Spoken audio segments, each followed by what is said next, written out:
தொடங்கலாம் பிரபு. அனைவருக்கும் வணக்கம். 80கள் 90கள்ல இவரை தெரியாதவர்கள் இருக்க முடியாது.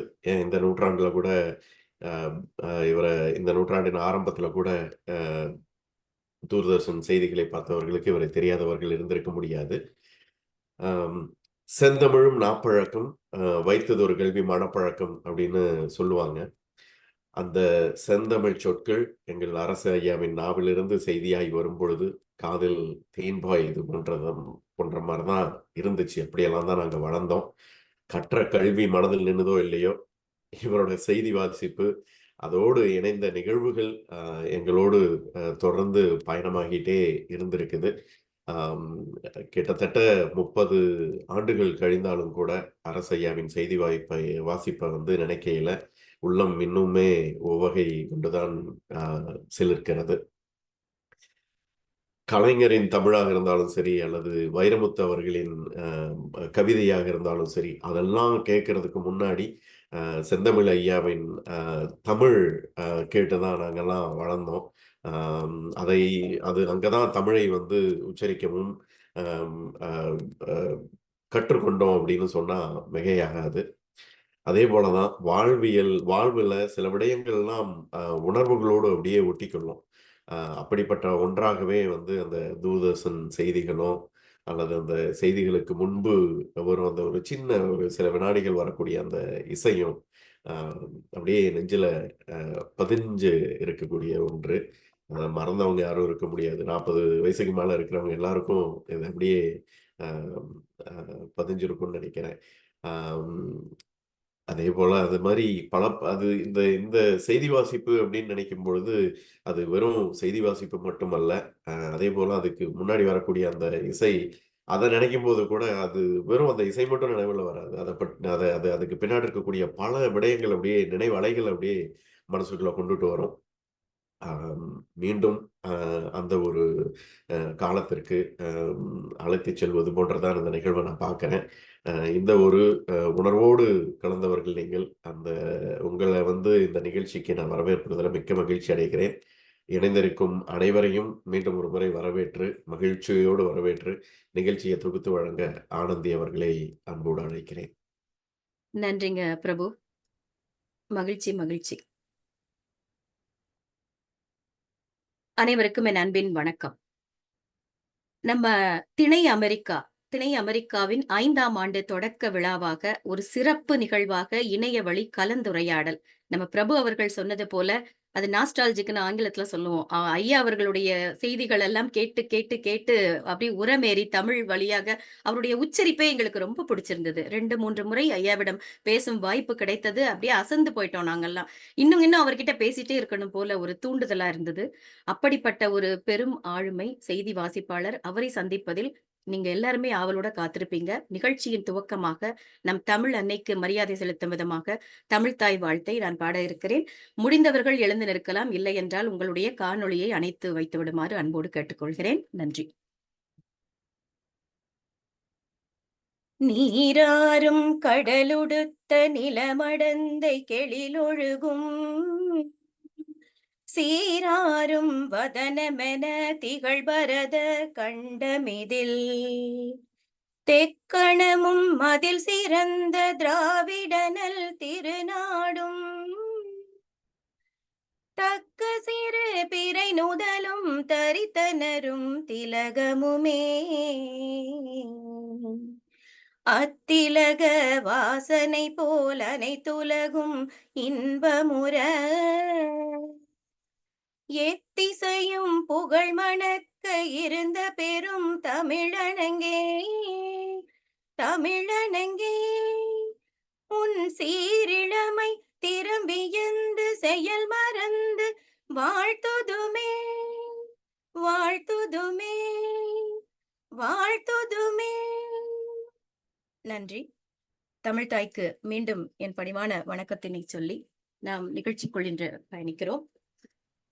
முதலாவதாக நம்ம தமிழருடைய பண்பாடு, நம் பறை இசையை புலம்பெயர்ந்து வந்தாலும் அதை தொடர்ந்து செய்து கொண்டிருக்கக்கூடிய இளங்கோ மற்றும் குழுவினருக்கு என்னுடைய நெஞ்சார்ந்த வாழ்த்துக்களை தெரிவித்து அவர்களை பறை இசை வழங்குமாறு அன்போடு அழைக்கிறேன். வணக்கம். வணக்கம் இளங்கோ.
மிகச்சிறப்பு, மிகச்சிறப்பு. உங்கள பணிந்து வணங்குவதைத் தவிர எனக்கு வார்த்தை இல்லை அப்படின்னு சொல்லணும். ஏன்னா, தமிழருடைய பண்பாடான இந்த பறை இசை கலையை நம்ம இங்க புலம்பெயர்ந்து இருந்தாலும் அதை விட்டுவிடாமல் ரொம்ப சிறப்பாக செய்து கொண்டிருக்கும் உங்களுக்கு என்னுடைய பணிவான வாழ்த்துக்களையும், நன்றியும் தெரிவித்து மகிழ்கிறேன். வாழ்த்துக்கள் இளங்கோ. நன்றி, நன்றி. நன்றிங்க. மீண்டும் தமிழுக்கு அமுதென்று பெயர். அந்த தமிழ் இன்பத் தமிழ் எங்கள் உயிருக்கு நேர் என்று தமிழை தனது அடையாளமாகக் கொண்டு நம்மோடு இணைந்திருக்கும் செந்தமிழ் அரசு ஐயா அவர்களை உங்கள் அனைவர் சார்பிலும் வரவேற்று மகிழ்கிறேன். இந்த நிகழ்ச்சிக்கு இணைந்திருக்கக்கூடிய எங்களுடைய மூத்த தமிழ் ஆளுமைகள் டாக்டர் சோம இளங்கோவன் ஐயா இணைஞ்சிருக்கிறாங்க. மற்றும் நம்ம நிர்வாகக் குழு, திணை அமெரிக்காவின் நிர்வாகக் குழுவான இளமாறன், பாலா, ரவி, பிரபு மற்றும் எங்களோடு இணைந்து தொடர்ந்து பயணிக்கக்கூடிய செந்தில்குமார் அண்ணா மற்றும் இணைப்பில் இருக்கக்கூடிய ஒவ்வொருவராக சொன்னால் எனக்கு இன்று நிகழ்வு முழுவதும் பத்தாது. உங்கள் பாதம் பணிந்து வரவேற்று மகிழ்கிறோம். இப்பொழுது நாம் நிகழ்விற்குள் செல்லலாம். ஐயா வணக்கம். வாங்க வாங்க.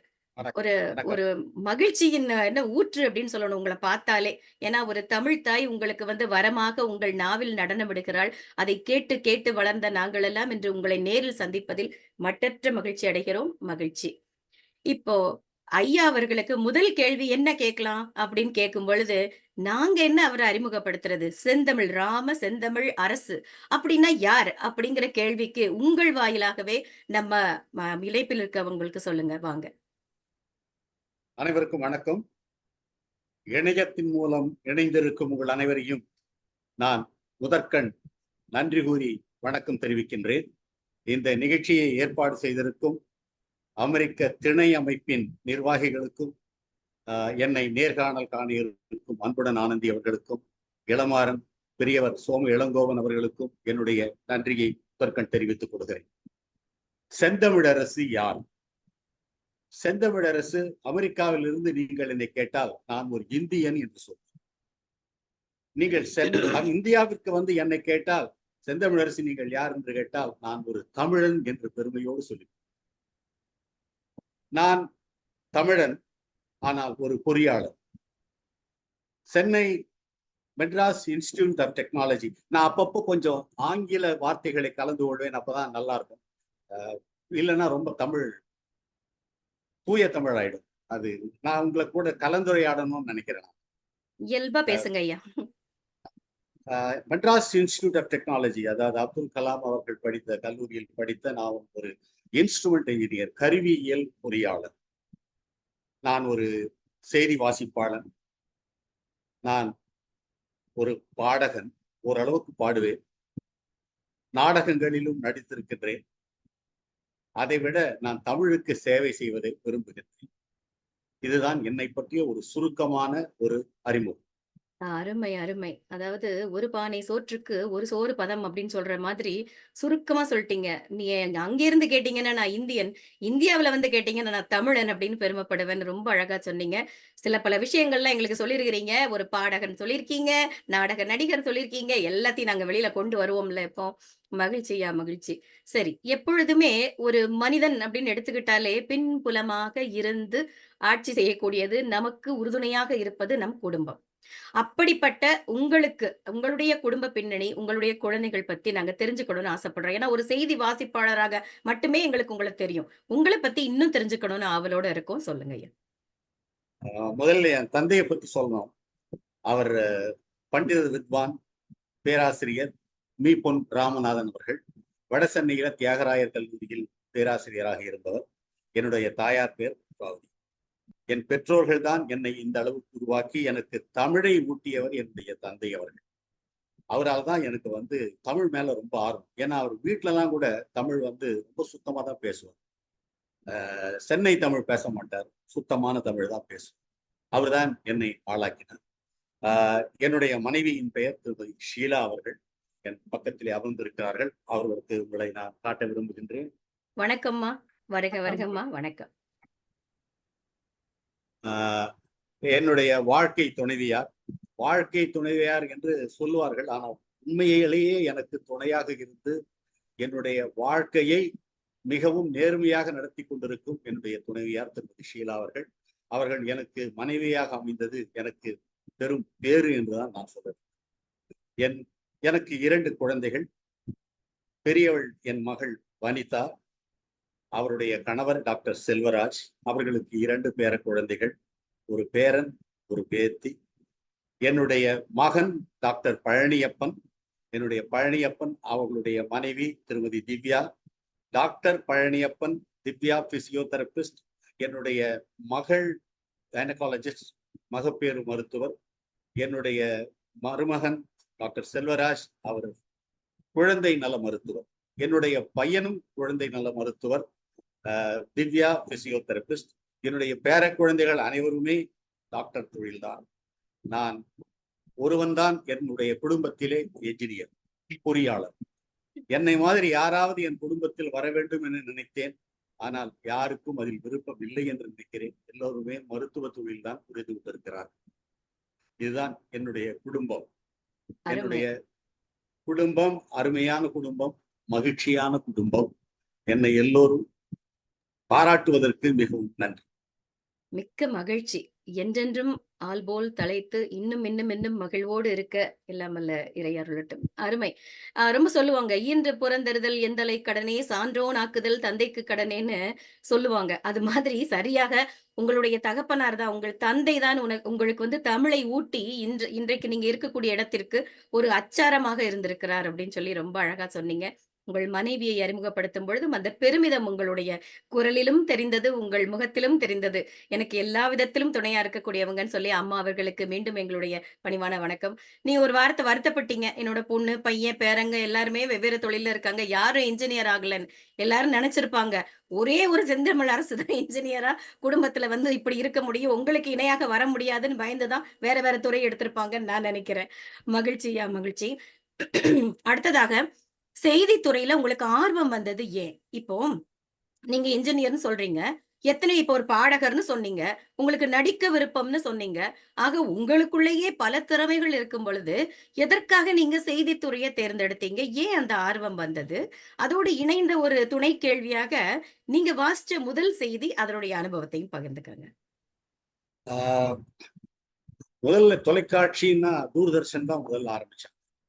1975ஆம் ஆண்டு தான் அதை ஆரம்பிச்சாங்க. ஆனா நான் படிக்க ஆரம்பித்தது 1980ஆம் ஆண்டு. அப்ப நான் வந்து செய்தியெல்லாம் ரெகுலரா பார்ப்பேன். தொடர்ச்சியா எப்பவுமே தினமும் கட்டாயம் பார்ப்பேன். அதில் அப்பொழுது சம்பத்குமார் அவர்கள், சோபனா ரவி அவர்கள், வரதராஜன், ஐயா தமிழன்பன் அவர்கள் எல்லோருமே படிப்பாங்க. அதை நான் பார்த்துக்கிட்டு இருப்பேன். நம்மளும் ஒரு நாள் படிக்கணும் அப்படின்னு எனக்கு ரொம்ப ஆசைன்றதை விட பேராசை. எனக்கு அது ஒரு பேஷன் அப்படின்னு சொல்லலாம். எப்படி எனக்கு சிங்கிங் ஒரு பேஷன்ன்ற மாதிரி எனக்கு செய்தி வாசிப்பும் ஒரு பேஷன். அதுக்காக தான் நான் வந்து பீர் முகமதுன்னு ஒருத்தர் இருந்தாங்க தொலைக்காட்சியில. என்னுடைய நண்பர் கோதண்டபாணி மூலம் அவரை நான் அறிமுகம் செய்தேன். அவர் எனக்கு, நீங்கள் நன்றாக பேசுகிறீர்கள், தமிழ் அழகாக பேசுகிறீங்க, நீங்க ஏன் நியூஸ் படிக்க கூடாது அப்படின்னு கேட்டார். நான் சொன்னேன் எனக்கு ஆசை தான் சார் அப்படின்னு. ஆனா அவர் சொன்னாரு, நியூஸ் அந்த மாதிரி செலக்ட் ஆகுறது அவ்வளோ சுலபம் கிடையாது. அதுல நிறைய உங்களுக்கு டெஸ்ட் எல்லாம் இருக்கும், அதெல்லாம் பண்ணணும் அப்படின்னு சொன்னார். முதல்ல நீங்க உழைப்போர் உலகம் நான் ஒரு நிகழ்ச்சி பண்றேன், நீங்க அதுல வந்து முதல்ல பண்ணுங்க ஒரு நிகழ்ச்சி. அதை பார்த்துட்டு அதுக்கப்புறம் நீங்க வந்து செய்தி வாசிக்கிறதுக்கு முயற்சி பண்ணலாம் அப்படின்னு சொன்னாங்க. அது மாதிரி நான் பண்ணிட்டு இருந்தேன். அதுக்கு வந்து நான் அப்ளை பண்ணியிருந்தேன். அந்த மாதிரி எனக்கு பண்ணி அத்தனை பேர் வந்து ஒரு 400 பேர் கிட்ட வந்தாங்க அந்த செலெக்ஷன். அதை பார்த்த உடனே ஓகே, கட்டாயம் நம்ம நியூஸ் ரீடரே ஆகணும் அப்படின்னு நினைச்சேன். அதுக்கு பல முயற்சி எடுத்து நான் ஒரு நியூஸ் ரீடர் ஆனேன். அது ஒரு 20 வருஷமா நான் படிச்சேன். 21 வருஷம் படிச்சேன். மிகச்சிறப்பு. அதாவது 400 பேர் வந்து, அப்போ உங்களுக்கு அது இன்னும் ஒரு சவாலா இருந்திருக்கு இல்லையா? இதுல எப்படி ஜெயிச்சாகணும் அப்படின்னு சொல்லிட்டு, ஒரு உத்வேகத்த அத குடுத்திருக்கு. அதை நான் சொல்றேன் எப்படி அந்த 400 பேர்ல எப்படி செலக்ட் பண்ணாங்க அப்படின்னா, முதல்ல வந்து ஒரு செய்தியை டைப் பண்ணி கொடுத்து அதை படிக்க சொன்னாங்க. உச்சரிப்பு மற்றும் உங்களுடைய வாய்ஸ் எப்படி இருக்கு அதை தான் பார்த்தாங்க. அதை பார்த்து அந்த 400 பேர்ல இருந்து ஒரு 48 பேரை செலக்ட். அந்த 48 பேர்ல வந்து ஆடியோ வச்சு என்னுடைய மைக்ல எப்படி இருக்கு உங்களுடைய குரல் வளம் எப்படி இருக்கு அப்படின்னு சொல்லிட்டு அதை பார்த்து டெஸ்ட் பண்ணி ஒரு 12 பேரை செலக்ட். அந்த 12 பேர்ல வீடியோ கேமரா வச்சு எப்படி ஷூட் பண்ணாங்களோ அதை ரெக்கார்ட் பண்ணி பார்த்தாங்க. என்னுடைய உச்சரிப்பு, என்னுடைய தோற்றம், என்னுடைய குரல் வளம் எல்லாத்தையும் பார்த்து அந்த 400 பேர்ல கடைசியா 2 பேரை செலக்ட் பண்ணாங்க. அதுல ஒருத்தர் வந்து பிரேமா சீனிவாசன். அவங்க செலக்ட் ஆனாங்களே தவிர வந்து அவங்க நியூஸ் படிக்க வரல. நான் தான் வந்து ஆரம்பிச்சேன். 1980ஆம் ஆண்டு அக்டோபர் 25ஆம் நாள் என்னுடைய முதல் செய்தி வாசிப்பு. அருமை, அருமை. அருமை சார். நீங்க முதல் செய்தி உங்களுக்கு நினைவு இருக்கா? நீங்கள் வாசித்த முதல் செய்தி, வாசிச்ச பிறகு உங்களுக்கு எப்படி அனுபவம்? ஏன்னா உங்களுடைய கனவா இருந்திருக்கு. 400 பேர்ல 10 பேரு, அதையும் தாண்டி நீங்க வந்து 2 பேர்ல நீங்க ஒருத்தரா வந்திருக்கிறீங்க. அப்ப முதல்ல நீங்க வாசிக்கும்போது எப்படி இருந்தது? வாசிச்சு முடிச்ச அப்புறம் உங்க அனுபவம் எப்படி இருந்தது? வாசிக்க போறப்ப படபடப்பு. ஏதோ ஒரு போர்க்களத்துக்கு போற ஒரு சோல்ஜர் மாதிரி தான் நான் போனேன். உள்ளுக்குள்ள பயம், ஆனா மிடுக்காதான் போனேன். அந்த போய் படிக்க ஆரம்பிச்சேன். அன்னைக்கு முன்னெல்லாம் வந்து இந்த டெலிப்ராம்ப்டர் அப்படின்னு அந்த அந்த ஒரு வசதியெல்லாம் இல்லை. அவங்க டைப் பண்ணி கொடுப்பாங்க பேப்பர்ல, அதை பார்த்து தான் நீங்க படிக்கணும். அப்ப படிக்க ஆரம்பிச்சேன். அப்போ வந்து பிரதமர் திருமதி இந்திரா காந்தி, முதல்வர் திரு மு கருணாநிதி அவர்கள், அவங்க 2 பேர் இருந்தாங்க. அவங்கள பத்தி செய்தி தான் நிறைய வந்தது. நல்லா படிச்சேன், பதட்டத்தோட படிச்சேன். ஆனா படிச்சு முடிச்சுட்டு வெளியே வந்தேன்.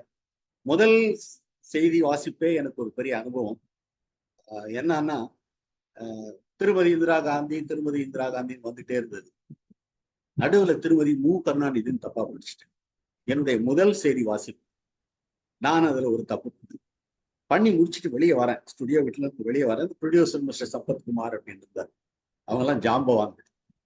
அவரு சம்பத்குமார் என்னை பார்த்துட்டு, நல்லா படிச்சீங்க, ரொம்ப அழகா படிச்சீங்க அப்படின்னாரு. இல்ல சார், நான் ஒரு தப்பு பண்ணேன்.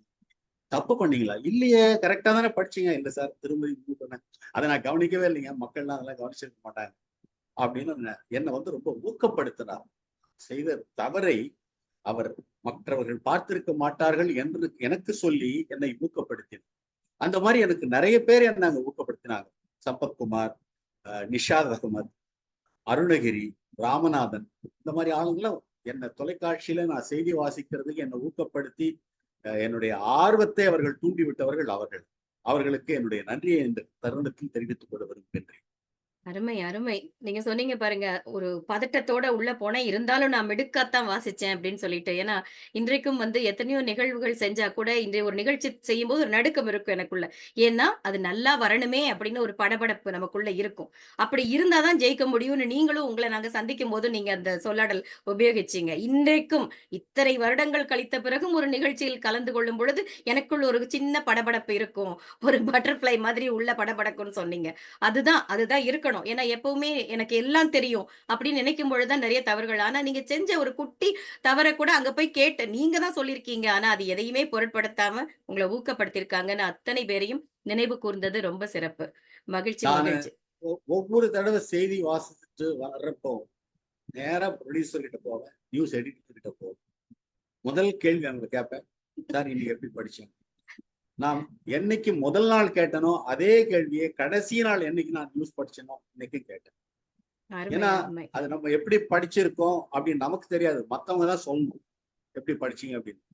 அந்த மாதிரி வந்து ஒரு எந்த தொழில் பண்ணாலும் அதுல வந்து ஒரு பொறுப்போட, ஒரு சந்தோஷத்தோட, ஒரு பெருமையோட பண்ணணும். அதுதான் என்னுடைய குறிக்கோள். அருமை, அருமை. ஏன்னா அது பயபக்தி இருக்கணும் கண்டிப்பா. அப்பதான் அது அது செய்யக்கூடிய காரியம் வந்து ஜெயமாக முடியும் அப்படின்னு சொல்லுவாங்க. ஏன்னா, நீங்க சொன்ன மாதிரி ஒவ்வொரு நிகழ்விலயும் நான் எப்படி செஞ்சேன் அப்படின்னு ஒரு ஒரு சின்ன குழந்தை மாதிரி ஒரு மாணவராக தினம் தினம் நாம் கற்றுக்கொண்டிருக்கிறோம்ங்கிறதுக்கு ஒரு அழகான ஒரு உதாரணமா நீங்களே இருக்கீங்க. மகிழ்ச்சி, மகிழ்ச்சி. அடுத்ததா உங்கள நான் கேட்க நெனச்சது, மதிப்பிற்குரிய அப்துல் கலாம் ஐயா படிச்ச காலேஜ்ல நீங்க இன்ஸ்ட்ரூமென்ட் இன்ஜினியரா படிச்சீங்க. ரீஜினல் மேனேஜராவும் வேலை பண்ணீங்க. உங்கள வந்து இப்போ ஒரு நியூஸ் ரீடரா நீங்க ஆனதுக்கு அப்புறம், உங்க கூட வேலை பண்றவங்கலாம் ரொம்ப எங்க ஒரு கோவொர்க்கர் யார் தெரியுமா? அப்படின்னு அவங்க காலர தூக்கி விட்டு அலைவாங்க. அவங்க எப்படி முதல்ல உங்களுக்கு எப்படி ஒரு வரவேற்பு இருந்ததா?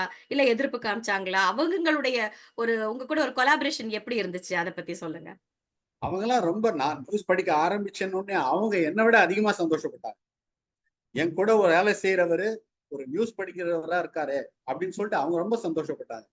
அதே மாதிரி என்னுடைய மேலாளர், எனக்கு மேல ஒருத்தர் இருந்தாங்க, அவங்கெல்லாம் ரொம்ப சந்தோஷப்பட்டாங்க. ஏன்னா என்னால அவங்களுக்கு பிசினஸ் நிறைய கிடைச்சது.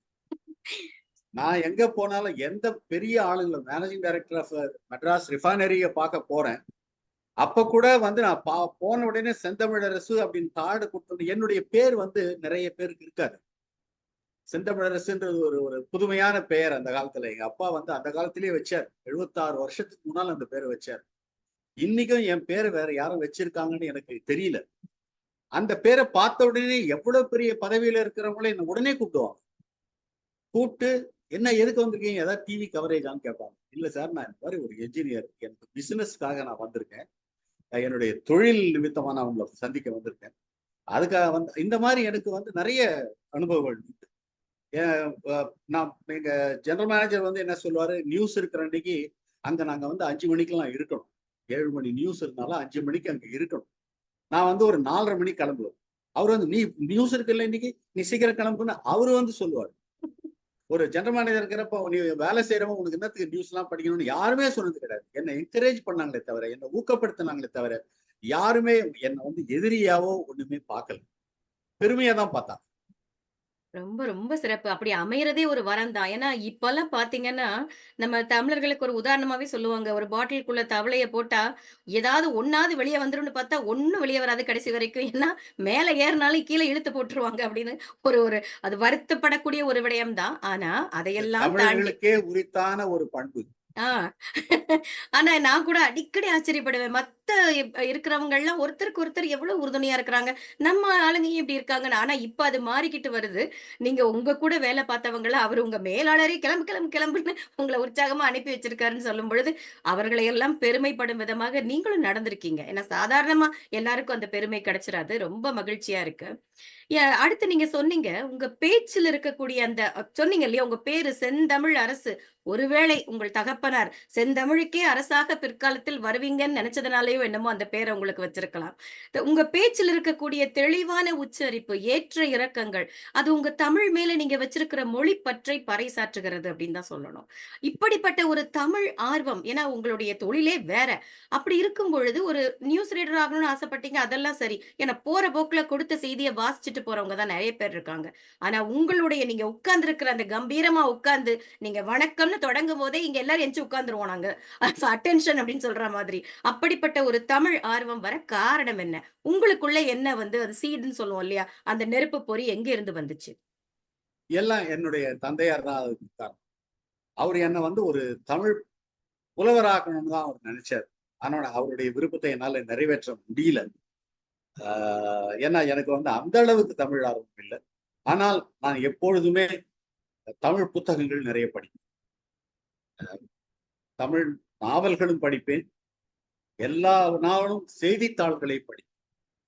நான் வந்து செய்தி வாசிப்பது அப்படின்னு முடிவு பண்ணது அதுக்காக இல்லை. ஆனா செய்தி எப்பவுமே எந்த உலக செய்தியா இருந்தாலும், இந்திய செய்தியா இருந்தாலும், தமிழ் செய்தியாக இருந்தாலும், அதை நான் எப்பொழுதுமே தெரிந்து வைத்துக் கொள்வேன். அது எனக்கு அது ஜெனரல் நாலேஜ்ல எனக்கு ரொம்ப இன்ட்ரெஸ்ட். அது வந்து சின்ன வயசுல இருந்தே அது இருந்தது. அல்லாத மேடை பேச்செல்லாம் நிறைய காலேஜ்ல படிக்கிறப்பெல்லாம் வந்து இன்டர் காலேஜியேட் காம்படிஷன்ஸ் எல்லாம் தமிழ் பேச்சு அதுக்கெல்லாம் போவேன். தியாகராயர் கல்லூரியில் நான் படிக்கும் பொழுது, வடசென்னை தியாகராயர் கல்லூரியில் நான் படிக்கும் பொழுது தமிழ் மாணவர்கள் சங்கத்தின் தலைவராகவும் இருந்தேன். அப்பொழுதிலிருந்தே எனக்கு மேடை பேச்சிலே ஆர்வம் உண்டு. அதுதான் என்னை ஒருவேளை செய்தி வாசிக்க தூண்டியதோ அப்படி என்று நான் நினைக்கிறேன். அரும, அரும. அதாவது ஒரு புரியுது. நீங்க மேடையில எப்படி முழங்கியிருப்பீங்கன்னு எங்களால வந்து கற்பனை செய்து பார்க்க முடியுது. மிகச்சிறப்பு. இப்போ செய்தி வாசிப்பாளர் சரி, எங்களுக்கு தெரியும். செந்தமிழ் அரசு ஐயா வந்து நல்லா செய்தி வாசிப்பாங்க. தமிழ் மேல பற்று அதிகம் இருக்குன்னு. நீங்களே ஒரு சின்ன ஒரு ஹிண்ட் குடுத்தீங்க எங்களுக்கு பாடகர். நாங்களே உங்கள கேட்கலாம்னு நெனச்சோம். ஒரு செய்தி வாசிப்பாளர், என்ஜினியர் இந்த அடையாளம் எல்லாம் தாண்டி ஒரு பாடகர், நடிகர் அப்படிங்கிற ஒரு அடையாளமும் உங்களுக்கு இருக்கு. இது இந்த பயணம் எங்க தொடங்குச்சு? யாரோட எல்லாம் நீங்க தொடர்புல இருந்தீங்க? ஒரு இன்னிசை குழு அந்த அந்த அத பத்தி நீங்க முன்னாடி சொல்லியிருந்தீங்க. ஒரு நேர்காணல்ல நான் பார்த்தேன். நாங்க தெரிஞ்சுக்கணும்னு ஆசைப்படுறோம். அது அந்த கடந்து வந்த பாதை, உங்களுடைய நண்பர்கள் பத்தி சொல்லுங்க அந்த அனுபவம் பத்தி. நான் முதல்ல 6வது வகுப்பு படிக்கிறப்போ என்னுடைய அக்காவுக்கு கல்யாணம், திருமணம். அன்னைக்கு ராஜா அப்படின்னு ஒரு ஆர்கெஸ்ட்ரா. அதுல வந்து என்ன முதல்ல பாட வச்சாங்க. நான் அதுதான் முதல்ல என்னுடைய அக்காளுடைய திருமணத்தில் தான் என்னுடைய முதல் பாட்டு ஆரம்பமானது கச்சேரி. அதுக்கப்புறம் இந்த அதே மாதிரி ஒவ்வொரு மாணவர்கள் போட்டி வருங்களா, பாட்டு போட்டி, அதெல்லாம் நான் பாடி நிறைய பரிசுகள் வாங்கியிருக்கேன். தமிழ்நாடு கல்வித்துறை பாரதியார் பாட்டு போட்டி ஒண்ணு நடத்தினாங்க. நான் வந்து அப்போ 9ஆம் வகுப்பு படித்துக் கொண்டிருந்தேன். தமிழ்நாட்டிலேயே நான் முதலாவது பரிசு வாங்கினேன் பாரதியார் பாட்டு. சிறப்பு ஐயா, சிறப்பு. அந்த மாதிரி வந்து எனக்கு பாட்டு ஒரு ஆர்வம் வந்தது. அதே மாதிரி நிறைய ஆர்கெஸ்ட்ரால நான் பாடிட்டேன். அமெச்சூர் ஆர்கெஸ்ட்ராஸ்ல அது என்னுடைய பேஷன் அப்படின்றீங்களா, அது ஒரு பாட்டு ஒரு பேஷன். எனக்கு விருப்பம் இருந்தது அது பாடணும். அது கொஞ்சம் கொஞ்சமா பாடி பிராக்டிஸ் பண்ணி நான் சினிமாவுக்கு போகலான்றதப்ப எங்க அப்பா வந்து எம்ஐடிலாம் தான் படிக்கணும் நீ, அதனால போகக்கூடாதுன்ட்டாரு. நான் பிஎஸ்சி முடிச்ச உடனே. அதனால என்னுடைய பாட்டில் இருந்த ஆர்வம் குறையவில்லை. ஆனால் அதை என் தொழிலாக நான் ஏற்றுக்கொள்ளவில்லை. ஆனால் இன்றும் அந்த இசை நிகழ்ச்சிகளை நடத்துவோரில் நிறைய பேர் எனக்கு தெரியும். பின்னணி பாடகர்கள், இசையமைப்பாளர்கள் எல்லாருமே எனக்கு நண்பர்கள். அந்த இன்னிசை குழுன்னு ஒரு குழு பத்தி சொன்னீங்க இல்லையா? அத பத்தி சொல்லுங்க. அவர்களோட எத்தன வருஷமா பாடிட்டு இருந்தீங்க? இப்பவும் தொடர்புல இருக்கீங்களா? எல்லாரும் கூடயும் தொடர்புல இருக்கேன். நான் வந்து முதல்ல மிஸ்டர் வில்லியம்ஸ் அப்படின்னு ஒருத்தர், அவர்கிட்ட தான் நான் ஆரம்பிச்சேன். சுஜா ஆர்ட்ஸ் அப்படின்னு சொல்லிட்டு ஒரு கம்பெனி. அதுல வந்து என் கூட வந்து ராஜாராம் ஒருத்தர் பாடுவாரு, கிருஷ்ணமூர்த்தின்னு ஒரு பாடுவார், கோவை சவுந்தரராஜன் ஒரு பிளேபேக் சிங்கர், அவர்லாம் பாடுவார். அவங்கலாம் எனக்கு நல்லா தெரியும். அனிருத்ரா ஆர்கெஸ்ட்ரான்னு ஒரு ஆர்கெஸ்ட்ரால பாடிட்டு இருந்தேன். அப்ப வந்து என் கூட பாடினவர் திரு எஸ்பி பாலசுப்ரமணியம் அவர்கள். நாங்க 2 பேரும் ஒன்னெல்லாம் பாடியிருக்கோம். அருமை, அருமை. அவர்லாம் எனக்கு ரொம்ப. அதே மாதிரி இப்போ ரொம்ப ஃபேமஸான ஒரு மியூசிக் டைரக்டர் தேவா அவர்கள், இன்னிசை தென்றல் தேவா அவர்கள். அவர்கள் வந்து நல்ல இசையமைப்பாளர். ஆனா முதல்ல அவர் பணிபுரிந்த இடம் வந்து சென்னை தொலைக்காட்சி நிலையம். அதுல ஃப்ளோர் மேனேஜரா இருந்தாரு. அப்பத்துல இருந்து எனக்கு அவரை பழக்கம். இந்த மாதிரி எனக்கு அதே மாதிரி இசைஞானி இளையராஜா, கங்கை அமரன் அவர்கள் எல்லாம் எனக்கு மிகவும் நெருக்கமானவர்கள். இன்றும் அவர்களோட தொடர்புல தான் இருக்கேன் நான். சிறப்பு, அந்த மாதிரி சிறப்பு. நிறைய இசை கலைஞர்கள் எனக்கு நண்பர்களாக இருக்கின்றார். ரொம்ப, ரொம்ப சிறப்பு. ஒரு விஷயம் கேட்கணும். 6 வயசுலயே ஆர்கெஸ்ட்ரால பாடியிருக்கீங்க. உங்க அக்கா கல்யாணத்துல. என்ன பாட்டு பாடுனீங்கன்னு நினைவு இருக்கா உங்களுக்கு? இல்லையா, ஞாபகம் இல்லை. சரி. ஆனா பாருங்க 6 வயசுலயே உங்கள மேடை ஏத்தி அழகு பார்த்துருக்காங்க. ரொம்ப சிறப்பு. சரி. சரி அப்ப பாடுனது உங்களுக்கு ஞாபகம் இல்லன்னு சொல்லிட்டீங்க. இப்ப கேட்க போற அடுத்த கேள்வி, இப்ப நாங்க வாங்குவோம்ல உங்ககிட்ட இருந்து அப்படின்ன மாதிரி, உங்களுக்கு பிடித்த பாடகர் அப்படின்னு உடனே டக்குன்னு உங்க மனசுல வரக்கூடியது யாரு? உங்களுக்கு பிடிச்ச ஒரு பாடல் எங்களுக்காக பாடணும்னு கேட்டுக்கிறேன். ஓ, எனக்கு பிடித்த பாடகர் அந்த காலத்துல வந்து ஏஎம் ராஜா வாய்ஸே வந்து ஒரு தேன் ஒழுகிற மாதிரி ஒரு வாய்ஸ்.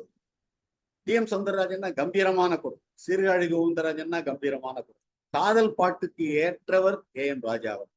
அதே மாதிரி மிகவும் துன்பமான பாடலை பாடக்கூடியவர் ஏஎம் ராஜா அவர். ஆனா நான் இப்ப பாட போற பாட்டு நீங்க கேட்டதுக்கு உங்க விருப்பத்திற்கு நான் ஒரு டி.எம். சௌந்தரராஜன் பாடல், அந்த காலத்து பாடல். இது வந்து நான் 1962 வந்த ஒரு படம், நிச்சயதாம்பூலம். அதுல ஒரு பாடல் அனைவருக்கும் தெரிந்திருக்கும் நினைக்கிறேன். யங்ஸ்டர்ஸுக்கு தெரியாது, நடுத்தர வயது உள்ளவர்களுக்கு அனைவருக்கும் தெரிந்திருக்கும். ஒரு ஒரு ஒரு ரெண்டு ஒரு ஸ்டான்ஸா நான் அதை பாடலாமா? நீங்க முழு பாட்டே பாடலாம். நாங்க சித்தமாக இருக்கிறோம் கேட்க. இல்லை.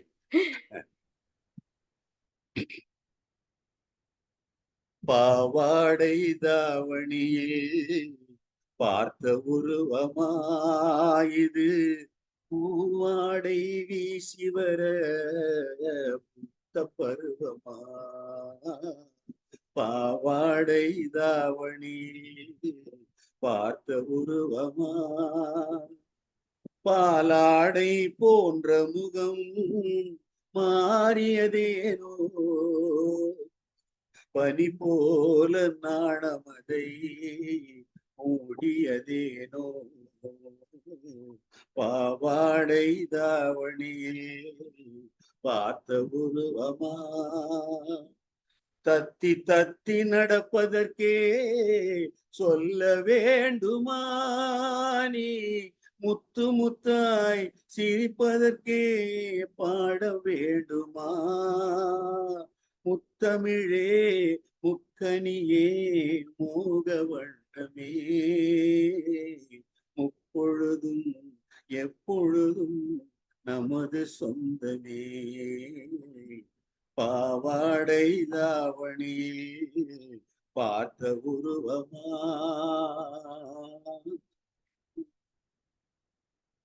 என்ன சார் இப்படி பண்ணிப்புட்டீங்களே! இதுக்கப்புறம் நான் கேள்வி கேட்கணுமா? ஒரு 10 பாட்டு பாடுங்க அப்படின்னு சொல்லிரலாம் போல இருக்கே.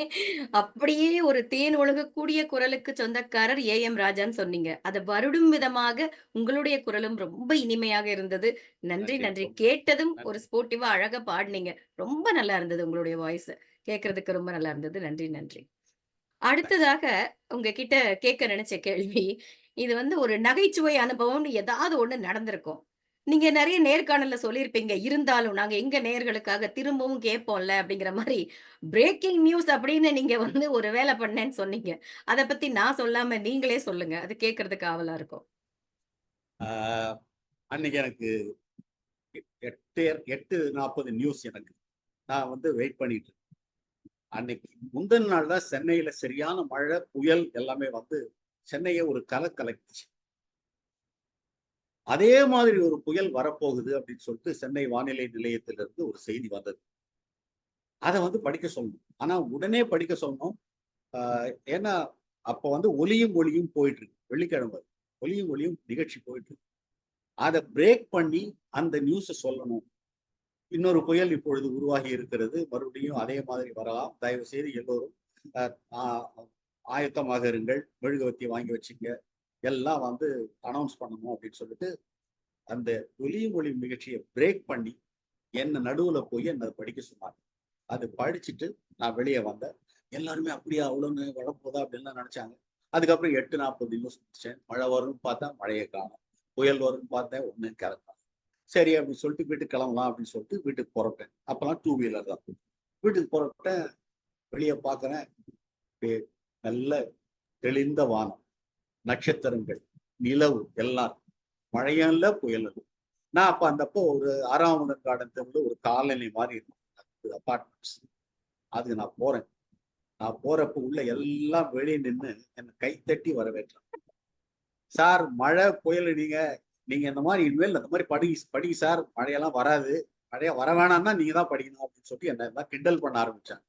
இது எனக்கு ஒரு அனுபவம். ரொம்ப சிறப்பு. அதாவது ஒளியும் ஒளியும் பார்த்துட்டு இருக்கும்போது யாராவது சோறு கேட்டா கூட போட மாட்டாங்க. அவ்வளவு முக்கியமான ஆமா, நேரம்.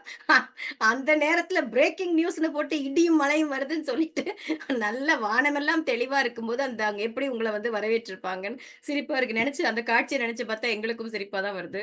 நன்றி சார். அத பகிர்ந்துகிட்டதுக்கு ரொம்ப நன்றி. அடுத்து வந்து அந்த 400 பேர் இன்டர்வியூ பத்தி நான் உங்கள கேட்கணும்னு நெனச்சேன். நீங்களே வந்து முதல் கேள்வியிலேயே அந்த பதில சொல்லிட்டீங்க. ஏன்னா, ஒரு 400 பேர வந்து நேர்காணல் பண்ணி, அதுல 10, அதுல 2, அதுலயும் 1 இன்னொருத்தவங்களும் தேர்வானாங்க. ஆனா, அவங்க செய்தி வாசிக்க வரவே இல்ல. நீங்க தான் உங்களுக்கு தான் அந்த வாய்ப்பு இருந்துச்சு. இன்றைக்கும் அதை வந்து சிறப்பாக செஞ்சுட்டு இருக்கிறீங்க. அதுக்கு மீண்டும் உங்களுக்கு ஒரு வாழ்த்துக்கள சொல்லிக்கிறேன். நம்ம வந்து சொல்லுவோம், "செய்யும் தொழிலே தெய்வம்" அப்படின்னு. எத செஞ்சாலும் சரி, ஒரு ஒரு உணவு சமைச்சா கூட பயபக்தியோடு, அன்போடு செய்யும் பொழுது, அது ரொம்ப சிறப்பாக அமையும் அப்படின்னு சொல்லுவாங்க. நீங்க பயபக்தியோடு, தொழில் தர்மத்தோடு ஒவ்வொரு முறையும் வாசிக்கும் பொழுது, அதுல அந்த சிரத்தை ஏன்னா இன்னைக்கு ஏதோ ஒரு இப்ப உங்களுக்கு வந்து பெர்சனலா நெறைய வேலைகள் இருக்கும். வீட்ல சில விஷயங்கள் நடந்திருக்கலாம். ஆனா எதுவுமே நீங்க செய்தி வாசிக்கிறதுல தெரியவே தெரியாது. அந்த அளவிற்கு ஒரு சிரத்தையோடு செய்யக்கூடிய ஒரு வாசிப்பாளரில் ஒருவர் நீங்க. இந்த ஒரு சிறந்த செய்தி வாசிப்பாளருக்கான அடிப்படை தகுதிகளாக என்ன இருக்கணும் அப்படின்னு நீங்க நினைக்கிறீங்க? அடிப்படை தகுதி உச்சரிப்பு தாங்க. உச்சரிப்பு ழா தான் தமிழுக்கு அழகு. ழா நிறைய பேர் சொல்ல முடியாதுன்றதுல அவங்களுக்கு முடியறது இல்லை. நா லா லா இதெல்லாம் உங்களுக்கு வித்தியாசம் காமிக்கலன்னா அப்புறம் தமிழ் பேசுறதுக்கே வந்து லாயக்கு இல்லைன்னு நான் சொல்லுவேன். அந்த வார்த்தையை சொல்லக்கூடாது, மன்னிக்கணும். ஆனா எனக்கு அவங்க அந்த மாதிரி படிக்கிறவங்க மேல எனக்கு ரொம்ப கோபம் வரும்.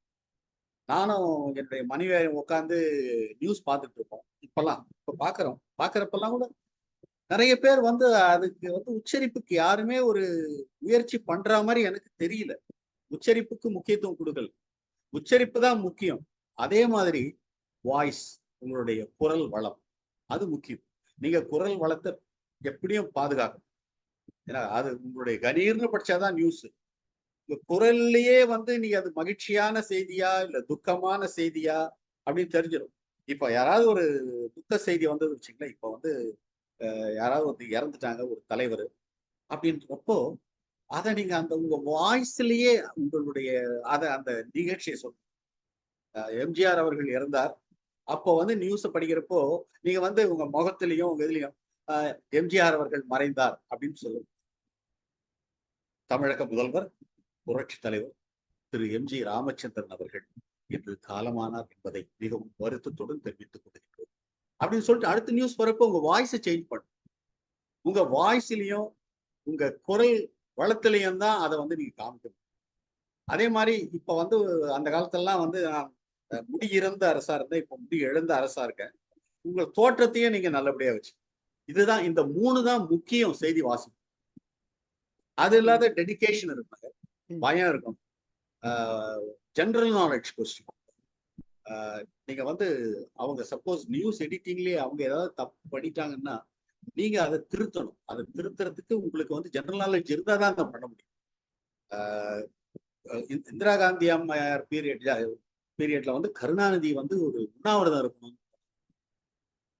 அவங்க வந்து இந்திரா காந்தி அம்மையார் வந்து நீங்கள் இருக்க வேண்டாம் அப்படின்னு நியூஸ், அதுதான் நியூஸ் அவங்க. ஆனா இவங்க செய்தி எடிட்டிங் செக்ஷன்ல என்ன எழுதி கொடுத்தாங்கன்னா, கருணாநிதி அவர்கள் உண்ணாவிரதம் இருக்க வேண்டும் என்று திருமதி இந்திரா காந்தி அவர்கள் கேட்டுக்கொண்டார் அப்படின்னு. அது அந்த அந்த நியூஸ்னுடைய மீனிங்கே மாறி போயிடுது. அதை நான் எடுத்து போய் காமிச்சேன் நான் பாருங்க அப்படின்னு சொல்லி. அதனால உங்களுக்கு ஜெனரல் நாலேஜ் அனுபவம் இருக்கணும். அதே மாதிரி ஒரு நியூஸ் எடிட்டர் வந்து மழை மனிதன், அதாவது ரெயின் மேன் அப்படின்ற படத்துல ஹாஃப் மேன் ஒருத்தர் நடிச்சாருக்கு. அவருக்கு ஆஸ்கர் பெஸ்ட் ஆக்டர் அவார்டு வந்து கிடைச்சது. அது அவங்க எழுதி கொடுக்குறப்போ மழை மனிதன் அப்படின்னு ரெயின் மேன்ன்றத மழை மனிதன் அதை மொழிபெயர்த்து அதை மாதிரி படிக்க சொன்னாங்க. மழை மனிதன் என்ற படத்தில் நடித்த திரு ஹாஃப்மேன் அவர்களுக்கு ஆஸ்கருக்கான சிறந்த நடிகர் விருது கிடைத்தது அப்படின்னு படிக்க சொன்னாங்க. நான் போய் சொன்னவங்க கிட்ட, மேடம் இது வந்து ஒரு ப்ராவர்பு, இது வந்து நீங்க மழை மனிதன் இதை டிரான்ஸ்லேட் பண்ணக்கூடாது, ரெயின் மேன் தான் நீங்க படிக்க சொல்லணும் என்ன அப்படின்னா, அப்படியா சரி அப்படியே படிச்சு. இது வந்து உங்களுக்கு தெரிஞ்சிருக்கணும். அந்த மாதிரி ஒரு ஆஸ்கர் அவார்டு கிடைச்சது, ஹாஃப் மேன் கிடைச்சது, ரெயின் மேன் என்ற படத்துக்கு கிடைச்சதுன்னு தெரிஞ்சிருந்தாதான் நீங்க அவங்க பண்ற தவறை உங்களால சுட்டி காட்ட முடியும். ரொம்ப அதனால சரியா இது சொன்னீங்க. இந்த தகுதியெல்லாம் வந்து ஒரு செய்தி வாசிப்பாளருக்கு கட்டாயமா இருக்கணும். கண்டிப்பா, கண்டிப்பா. நீங்க சொன்ன மாதிரி உலக செய்திகளை விரல் நுனியில் வைத்திருந்தால் தான் அவங்க சொல்ற செய்தியில ஏதாவது தவறு இருக்கான்னே தெரியும் நமக்கு.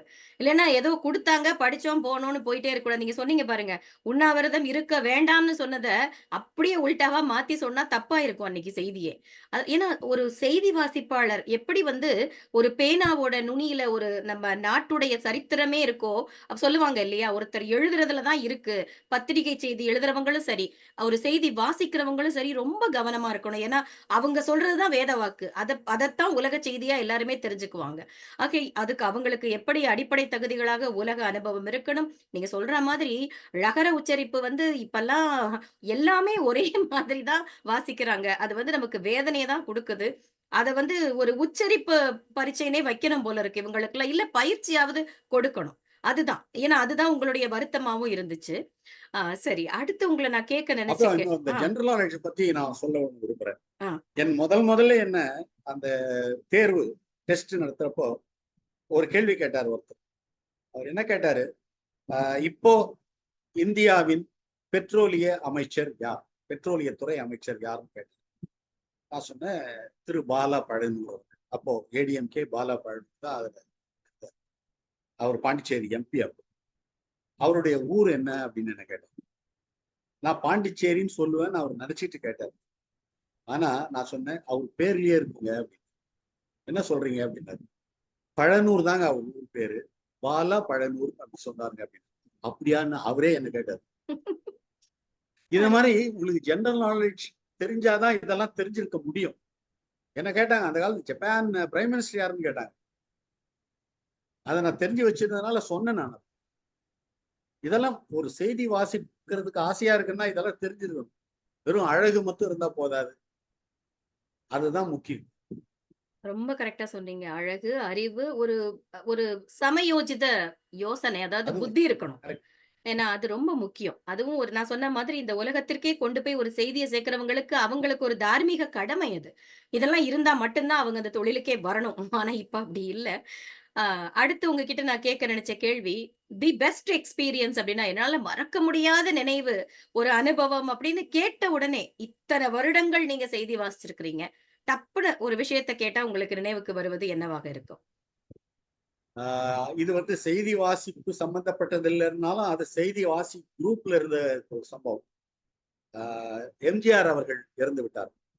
புரட்சி தலைவர் எம்ஜிஆர் அவர்கள் இறந்து விட்டார்கள். அவருடைய இறுதி ஊர்வலம் நடைபெற்றுக் கொண்டிருக்கிறது.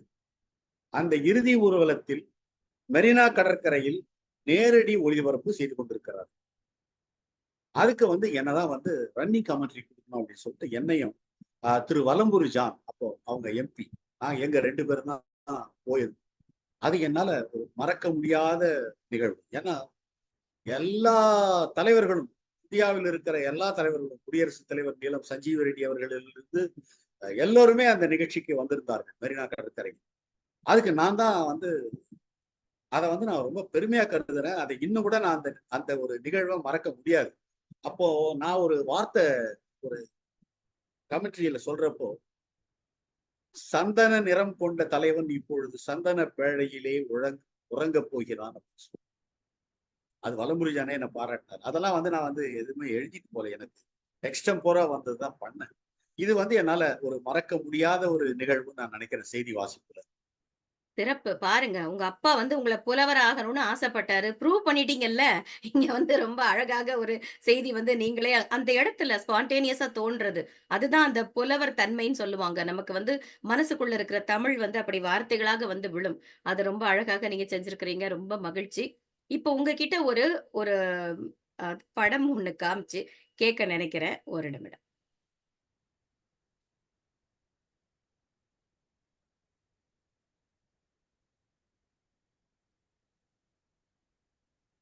ஸ்கிரீன்ல வருதாங்கய்யா? அ வருதுங்க. ஆ. ஈரோடு தமிழன்பன் ஐயா இருக்காங்க. எல்லாரும் இவங்கள பத்தி சொல்லுங்க. இந்த படம் எப்ப எடுக்கப்பட்டது? அது என்ன அனுபவம் இது சொல்லுங்களேன். பார்லிமெண்ட் எலெக்ஷன் எந்த வருஷம் எனக்கு ஞாபகம் இல்ல. நாடாளுமன்ற தேர்தல்ல அப்பெல்லாம் இப்போ இந்த வாக்கு எண்ணிக்கை இவிஎம்லாம் இருக்கு, எலக்ட்ரானிக் ஓட்டிங் மெஷின்லாம் கிடையாது. அப்பெல்லாம் ஓட்டு போட்டு அதை எண்ணுவாங்க. இன்னைக்கு எண்ண ஆரம்பிச்சீங்கன்னா 2 நாள் பொறுத்துதான் உங்களுக்கு முடிவே தெரியும். நைட் அண்ட் டே நாங்க அங்க டிடி தொலைக்காட்சி நிலையத்திலேயே இருப்போம். தமிழன்பன் ஐயா நியூஸ் படிக்க போறாரு. அவருக்கு ஒரு சில டவுட், அவர் பேரோ இல்ல ஏதோ ஒரு டவுட். அப்போ என்ன கேட்டாரு. அப்ப இப்ப நீங்க பாக்குறது தெரியும், தமிழன்பன் ஐயா மட்டும்தான் உங்களுக்கு தெரியுது. நான் எப்படி இருக்க பாரு, என் முடி எப்படி இருக்கு பாருங்க, செந்தமிழரசு. தெரிஞ்சிருச்சுயா, கண்டுபிடிச்சிட்டோம் ஐயா. அது பக்கத்துல வரதராஜன். ம். அவர் ஒரு சிறந்த நாடக நடிகர். ஒரு பேங்க் ஆஃப் இந்தியால ஒர்க் பண்ணிட்டு வாலண்டியர் ரிட்டையர்மெண்ட் வாங்கிட்டு இப்போ நாடகம் நடத்திட்டு இருக்காரு. அது பக்கத்துல என் ஸ்ரீதரன் பஞ்சாப் நேஷனல் பேங்க்ல இருந்துட்டு இப்போ ரிட்டையர்டு. அவரு பேர குழந்தைகளை பார்த்து கொண்டிருக்கிறார். அதான் அவர் வேலை.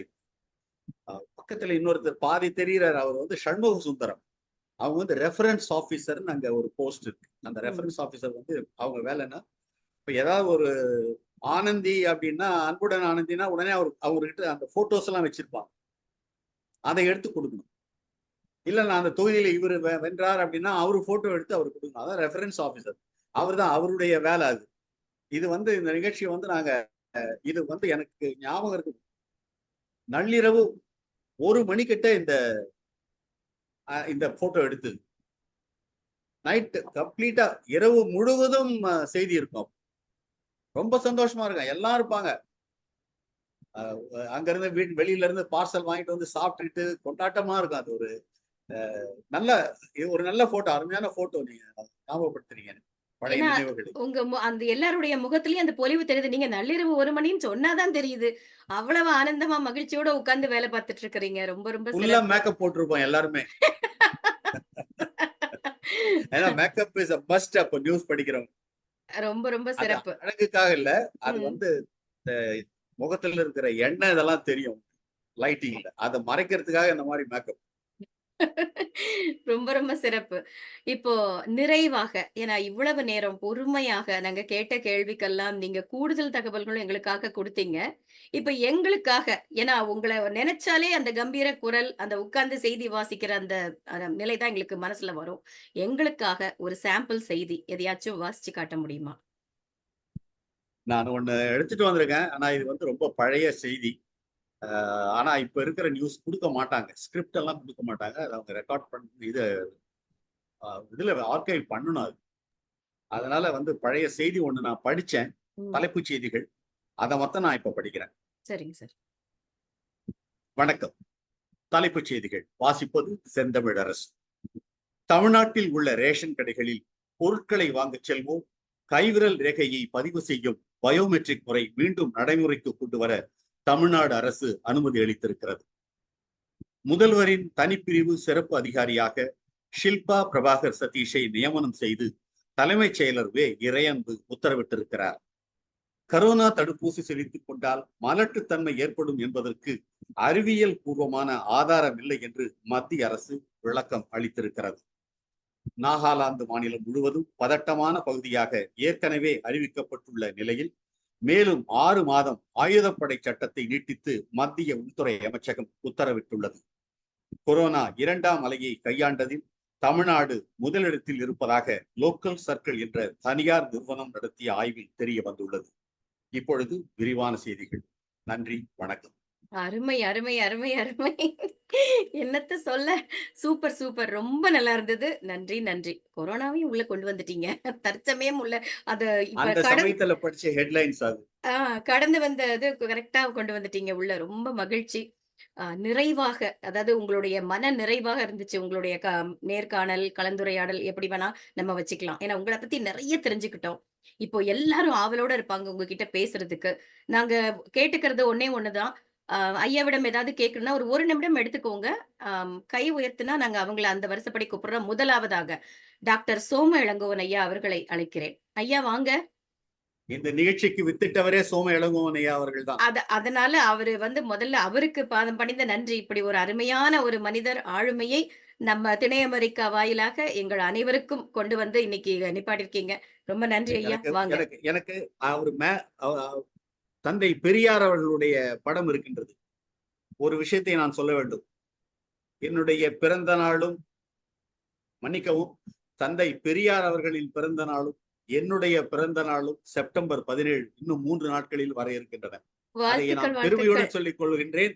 அதுவும் இல்லாமல் அவருக்கு நேர் எதிர்மறையான கருத்துக்களை கொண்ட மோடி அவர்களின் பிறந்த நாளும் அன்றுதான் வருகின்றது. மகிழ்ச்சி ஐயா. சோமா ஐயா வாங்க ஐயா. வணக்கம். அனைவருக்கும் வணக்கம். வணக்கம். வணக்கம் சார். ஐயா, இனிய பிறந்த நாள் வாழ்த்துக்கள். என்றும் இளமையுடன் புன்னகையுடன் வாழ வாழ்த்துகின்றோம். நன்றி சார். உங்கள் வாழ்த்துக்கள் தேவை. நன்றி சார். ஐயா, நான் 1971லயே அமெரிக்கா வந்துட்டேன். இங்க அமெரிக்காவில் தினம் மாலை ஏன் நேரம் 6:30 மணிக்கு எனக்கு கட்டாயம் நான் பார்த்தே ஆக வேண்டியது என்னன்னு கேட்டிங்கன்னா, வால்டர் கிராங்கைட் அவருடைய கொலம்பியா பிராட்காஸ்டிங் சர்வீஸ் CBS நிறுவனத்தின் செய்தி வாசிப்பு. அவருடைய வாசிப்பு 10 மணித்துளிகள் தான் இருக்கும். ஆனால் அவர் 8 மணி நேரம் அதுக்கு தயார் செய்வார். அந்த ஒவ்வொரு வார்த்தையும் அளந்து பேசி அவர் செய்திங்கிறது அவ்வளவு அவரே எழுதி அவரே மற்றவங்க செஞ்சாலும் அவரே படிப்பார். எதுனாலும் உலகத்திலே அமெரிக்காவிலே நம்பக்கூடிய ஆள் யாருன்னு கேட்டப்ப அப்போ வால்டர் கிராங்கைட்டை தான் சொன்னாங்க. அவருடைய செய்தியை நான் தினம் கேட்கலைன்னா எனக்கு மண்டை வெடிச்சு போயிடும். அந்த மாதிரி உங்கள் செய்தியை கேட்டவர்கள் பலர். ஐயா ஈரோடு தமிழ் நண்பன் அவரெல்லாம் ரொம்ப அளவு கடந்த மரியாதை எங்களுக்கெல்லாம். நாங்கள்லாம் தமிழ் கற்றுக்கிட்டது மன்னிச்சுக்கணும், கலைஞர் அவர்களின் வசனத்தையும் சிவாஜி கணேசன் அவர்களின் நடிப்பையும் பேசி பேசித்தான் நாங்கள் எல்லாம் தமிழ் ஓரளவுக்கு நன்றாக உச்சரிக்க கற்றுக்கொண்டோம். இன்றைய இளைய தலைமுறைக்கு அந்த மாதிரி ஒரு எடுத்துக்காட்டு இல்லாமல் போய்விட்டது வருத்தமாக இருக்கிறது. அதற்கு நாம் என்ன செய்ய முடியும் என்று நீங்கள் நினைக்கின்றீர்கள்? நன்றி, வணக்கம். இப்போ பொதிகையில இப்போ செய்தி வாசிக்க வர்றவர்களுக்கு புலவர்களை வைத்து அவர்களுக்கு உச்சரிப்பு பத்தி எப்படி பேசணும் அப்படின்றத பத்தி கத்து கொடுக்குறாங்க. வேற எந்த சேனல்லையும் அது கிடையாது. இன்னைக்கும் பொதிகை, அதாவது அந்த காலத்து டிடி தூர்தர்ஷன், இப்ப பொதிகை அப்படின்னு இன்னும் கத்து கொடுக்குறாங்க. அத மாதிரி கத்து கொடுக்கணும்னு நான் நினைக்கிறேன். இன்னும் கூட சார் அந்த டிடி பொதிகையினுடைய தரம் இன்னும் குறையவில்லை. செய்தி வாசிப்பாளர்கள் தேர்விலும் சரி, அவர்களுடைய செய்தி அரசியல் சாராமல் இருப்பதிலும் பொதிகை ஓரளவுக்கு நடந்து கொண்டிருக்கிறார்கள் என்பது என்னுடைய எண்ணம். உண்மையிலும் உண்மை. அடிலைட் ஆஸ்திரேலியாவில் என்னுடைய நண்பர் இருக்கிறார். அவர் தவறாமல் பொதிகையை பார்த்துவிட்டு எனக்கு செய்தி அனுப்புவார். நன்றி. நன்றி ஐயா. சோமா ஐயாவிற்கு பணிவான நன்றி. அடுத்து சரோமா இருக்கீங்களா? இணைப்புல இருக்கீங்கன்னு நினைக்கிறேன். அம்மா வாங்க. அனைவருக்கும் வணக்கம். வணக்கம்மா. அனைவருக்கும் வணக்கம். ஐயாவுக்கு பிறந்த நாள் வாழ்த்துக்கள். இன்னைக்கு பெரியார் பிறந்த நாள். மனதார வாழ்த்து கொண்டு இருக்கிறோம். அவர்களால், பெரியார் ஐயாவால எல்லாரும் மகிழ்ச்சியோடு, கல்வி அறிவோடு பல உரிமைகள் பெற்று வாழ்ந்து கொண்டு இருக்கிறோம். பெரியார் ஐயாவுக்கும் நன்றி. என்ன இது செய்திகள் கேட்கறதுல நமக்கு எப்படி ஒரு மனச தொட்டு நம்ம மூளையில போய் மத்தவங்களுக்கும் சொல்ற அளவுக்கு நம்ம வந்து முதிர்ச்சி ஆயிடுவோம். அது இப்பொழுதெல்லாம் நானு முந்தி சின்ன குழந்தையா இருக்கும்போதெல் ஐ மீன் மாணவ பருவத்திலலாம் ரொம்ப செய்தியில நானு அ கவனம் செலுத்தினதில்ல. நானு வந்து ஹை ஸ்கூல் படிக்கிறப்போ, எங்களுக்கெல்லாம் எக்ஸ்ட்ரா கரிக்குலர் ஆக்டிவிட்டீஸ். அதுல வந்து ஒண்ணு வந்து செய்தி வாசிப்பு. என்ன வந்து "நீ நியூஸ் மினிஸ்டர் ஆயிரு." எல்லாம் மினிஸ்டர்ம்பாங்க அந்த காலத்துல பிள்ளைங்கள. நியூஸ் மினிஸ்டர் ஆகு அப்படிம்பாங்க. நானும் அப்படிதான் எடுத்து வாசிச்சேன். அதுவும் ஆங்கில பத்திரிகைய வாசிக்கணும் அப்படின்னு சொல்லுவாங்க. நான் அதுல வந்து கொஞ்சம் அப்பயிலேருந்து எனக்கு கொஞ்சம் நியூஸ் மேல இன்ட்ரெஸ்ட் தான் வந்தது. இப்ப ம் அம் இங்க அமெரிக்கால வந்து நியூஸ் இப்ப ரிட்டயர் ஆன பிறகு நியூஸ் வந்து கட்டாயம் நான் கேட்டே ஆகணும். அ அப்புறம் இதுல செய்திகள் எல்லாம் பொதிகை எல்லாத்துலயும் வந்துட்டே இருக்கு. நான் ஐயாகிட்ட தான் முக்காவாசி சோமா ஐயா கிட்ட இருந்து தான் கேட்டு தெரிஞ்சுக்கிறது. அம் அ செய்திங்கிறது வாழ்க்கையில வந்து ஒரே வைட்டமின் மாதிரி. அது தெரியாம நம்ம வாழ முடியாது. உலகத்துல என்ன நடக்குது, லோக்கலா என்ன நடக்குதுன்னு தெரிஞ்சுக்கணும். அப்பதான் வாழ்க்கையே ஒரு சுவையாவும் இருக்கும். அ வ வ வருத்தமும் இருக்கும். இப்பல்லாம் நெறைய வருத்தம் தரக்கூடிய செய்திகள் தான் வந்து கொண்டே இருக்கிறது. இருந்தாலும் நம்ம வந்து கீப் மூவிங்ன்னு சொல்லுவாங்க. போயிட்டே இருக்கணும். நிறுத்தவே கூடாது. அந்த இதுக்கு செய்திக்கு தான் அந்த பெரிய துணிவும், அந்த உணர்வும் இருக்குது. செய்தி இல்லாம நம்ம வாழவே முடியாது. நீங்க அந்த சேவைய ரொம்ப வருட காலமா செய்துகிட்டு இருந்ததுக்கு உங்களுக்கு மிக்க நன்றி. நெறைய பேருக்கு நீங்க ரொம்ப நல்லது செய்திருக்கீங்க. நீங்க உங்கள் வாசிப்பு மூலமா. மிக்க நன்றி ஐயா. வாழ்த்துக்கள். உங்களுக்கு பிறந்தநாள் வாழ்த்துக்கள். நன்றி. இந்த நன்றிம்மா. இந்த இடத்துல நான் ஒரு விஷயம் சொல்லணும். முன்னெல்லாம் வந்து செய்தின்னா செய்தியை தான் கொடுப்பாங்க. இப்போ ஊடகங்கள் அதை ஊதி பெரிதாக்கி கொடுக்கின்றது. அது என்னுடைய கருத்து. உண்மைதான், உண்மைதான். உண்மை ஐயா. பெருமாளாக்குறது மாரி ஆக்கிடுச்சுறாங்க. மகிழ்ச்சி ஐயா. சரவமா நன்றிம்மா. நன்றி, மகிழ்ச்சி. நன்றி, அடுத்தது நன்றி, நன்றி. நன்றிங்கம்மா. அடுத்து சிவா அவர்களை அழைக்கிறேன். எம்பின் சிவா கவிஞர் அவர்கள். ஆனந்த் நான் சொல்லிடுறேன். அந்த ஒரே நிமிடம். ஆ. ஆ. இவரு அவரே அரசு ஐயாவும் இணைஞ்சிருக்காரு. அரசு ஐயாவுக்கு நம்ம சிவாவையும் கூப்பிடுறோம். ஆ, நான் சொல்லிடுறேன். சொல்லுங்க. சரி, ஐயா சொல்லுங்க. அரசு ஐயா கேக்குதுங்களா? கேக்குதுங்க. ஐயா வணக்கம். அது நம்முடைய ஐயா செந்தமிழ் அரசு ஐயா வணக்கம். நம்மிடையே வட அமெரிக்க தமிழ்ச்சங்க பேரவையின் முன்னாள் தலைவர் நம்ம திராவிட உணர்வாளர் அரசு செல்லையா ஐயா அவர்கள் இணைந்திருக்கிறார். ஒரு வாழ்த்துரை வழங்குவார். ரொம்ப மகிழ்ச்சிங்க. திணை அமைப்பு 5வது ஆண்டுல இருக்கிறதுக்கு ரொம்ப வாழ்த்துக்கள். திணை அப்படிங்கிறதே நம்ம தமிழர்களுடைய நிலத்தை பிரித்து குறிஞ்சி, முல்லை, மருதம், நெய்தல், பாலைங்க மாதிரி இயற்கையோடு அமைந்த வாழ்க்கை வாழ்ந்த தமிழர்கள். அதை பிரதிபலிக்கும் வகையில எங்கு சென்றாலும் அந்த உணர்வோட வாழ்றோம். அதே மாதிரி திணை அமைப்பு பாலா அவர்கள் பல்வேறு அமைப்புகளோட சேர்ந்து செயல்படுறது. தனி அமைப்பு திணை அமைப்போட நானும் சில கூட்டங்கள் பகிர்ந்திருக்கேன். அவர் இன்னும் பல கூட்டங்கள் இது மாதிரி ஏற்பாடு செய்யணும். இப்ப நான் கொஞ்ச நேரம் கேட்டதுல இன்னைக்கு அவங்க ஊடகத்தை பத்தி சொன்னாங்க. 40 ஆண்டு காலம் அமெரிக்காவில் இருக்கேன். அதுக்கு முன்னாடி இந்தியாவில் 30 ஆண்டு காலம் இருந்ததில்ல. அது நான் ஒரு சில கருத்து சொல்லணும். அப்போ செய்தி வந்து ஒரு தரப்பு தான் வரும். உதாரணமா 77ல சென்னையில் இருக்கும்போது எமர்ஜென்சி டிக்ளேர் பண்ண போது நிகழ்ச்சியில நான் அப்போ எம்ஜிஆர் ரசிகர். அப்ப நிகழ்ச்சி செய்திகள் வாசிக்க ஆரம்பிச்சதுல இருந்து 30 நிமிடம் செய்தி வாசிப்பதுன்றா 20 நிமிடம் கலைஞர் குறைச்ச வீரான ஊழல், அந்த ஊழல், இந்த ஊழல், எதையா வேற செய்தியே இல்லையா அப்படிங்கிற அளவுக்கு பேசுவாங்க. நான் அப்போ மிக முக்கியமான ஒரு காலகட்டம். அந்த எமர்ஜென்சி பீரியட்ல எம்எஸ் அங்க எம்ஃபில் பண்றதுக்கு சென்னையில இருந்தேன். இப்போ நிலைமை மாறிடுச்சு. இப்போ என்ன உச்சரிப்பை பத்திலாம் சொன்னாங்க. ஊடகத்துல என்னன்னா இப்போ வந்து பொய் எது உண்மை எது என்று பிரித்து பார்க்கறதுக்கு ரொம்ப அறிவு வேணும். அமெரிக்காவிலுமே இப்போ உங்களுக்கு ட்ரம்ப்பிசம் நம்ம எல்லாம் உங்களுக்கு தெரியும். அதனால அந்த ரெஸ்பான்சிபிலிட்டி அந்த உண்மை எது பொய் எது என்று பிரித்து பார்க்கக்கூடிய அளவுக்கு அவங்க அறிவு பெருக்கணும். பகுத்தறிவு நம்ம மக்களிடையே பரவணும். அதுக்கு திணை அமைப்பு மிக துணை இருக்கும் என்று நம்புகிறேன். இளைஞரிடம் மிகுந்த நம்ம தமிழ் இளைஞர்களை ஒருங்கிணைத்து பல்கி பெருக என்னுடைய வாழ்த்துக்கள். நன்றி, வணக்கம். டாக்டர் அரசு ஐயாவிற்கு பணிவான நன்றி. வணக்கம் ஐயா. வணக்கம், நன்றி. ஆஹ் அடுத்து நானே சொல்லுங்க பாலா. நானே சொல்லிடுறேன். அடுத்ததாக நம்முடைய திராவிட முன்னேற்ற கழகத்தின் அயலக அணி அமைப்பாளர் வாஷிங்டன் சிவா அன்பு சகோதரர் அவர் இணைந்திருக்கிறார்.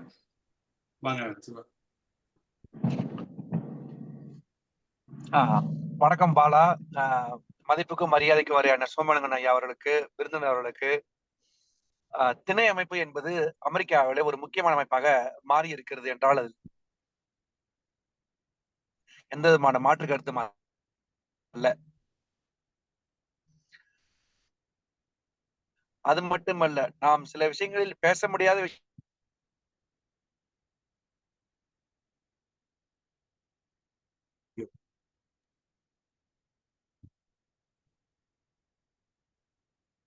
உங்க ஐயா தடங்களுக்கு வருந்துகிறோம் போடுவீங்களா ஒதிகையில?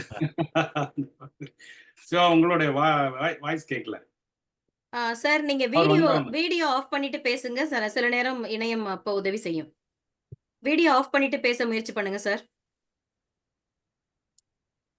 அது நம்ம கவிஞர் நம்ம ப்ரொசீட் பண்ணலாம். அவர் வந்த உடனே வாழ்த்து சொல்லுங்க. சரி, இப்ப நீங்களே அழைக்க போறீங்களா? எப்படி? இல்ல நீங்க அடுத்த வச்சிருங்க. அவர் வந்த உடனே நீங்க கூப்பிட்டுருங்க. சரிங்க, நல்லது. நீங்க சொல்லிருங்க பாலா. அடுத்து உங்களை தான் கூப்பிடுறதா இருந்தேன். உங்க கருத்து வாங்க. வணக்கம். நான் நன்றி சொல்றேன் இல்லைங்களா? அப்ப சொல்லிக்கிறீங்களா? நல்லது. சரி, அடுத்து யாராவது நம்ம கருத்து சொல்ல நினைக்கிறவங்க? நம்ம செந்தில் அண்ணா இருக்காங்களா? உள்ள இருக்காங்களே அண்ணா, வாங்க. செந்தில்நாதன் சகோதரர் வாங்க. வணக்கங்க. வணக்கம். நான் பேசுறது கேக்குது, பேசுங்க. நன்றிங்க. சரியா சொன்னீங்க. நீங்க பேசிட்டு இருக்கிறப்போ ஒரு கட்டத்துல அவங்களோட செய்யற வேலையை உணர்வோட முழு கவனத்தோட செய்யணும்னு சொன்னீங்க. அதுக்கு ஒரு உதாரணம் சமையல் செய்யறத பத்தி சொன்னீங்க. நான் கரெக்டா அப்பதான் வெங்காயத்தை எடுத்துட்டு இருந்தேன். அதனால இந்த வேலையில தான் இருக்கிறேன்.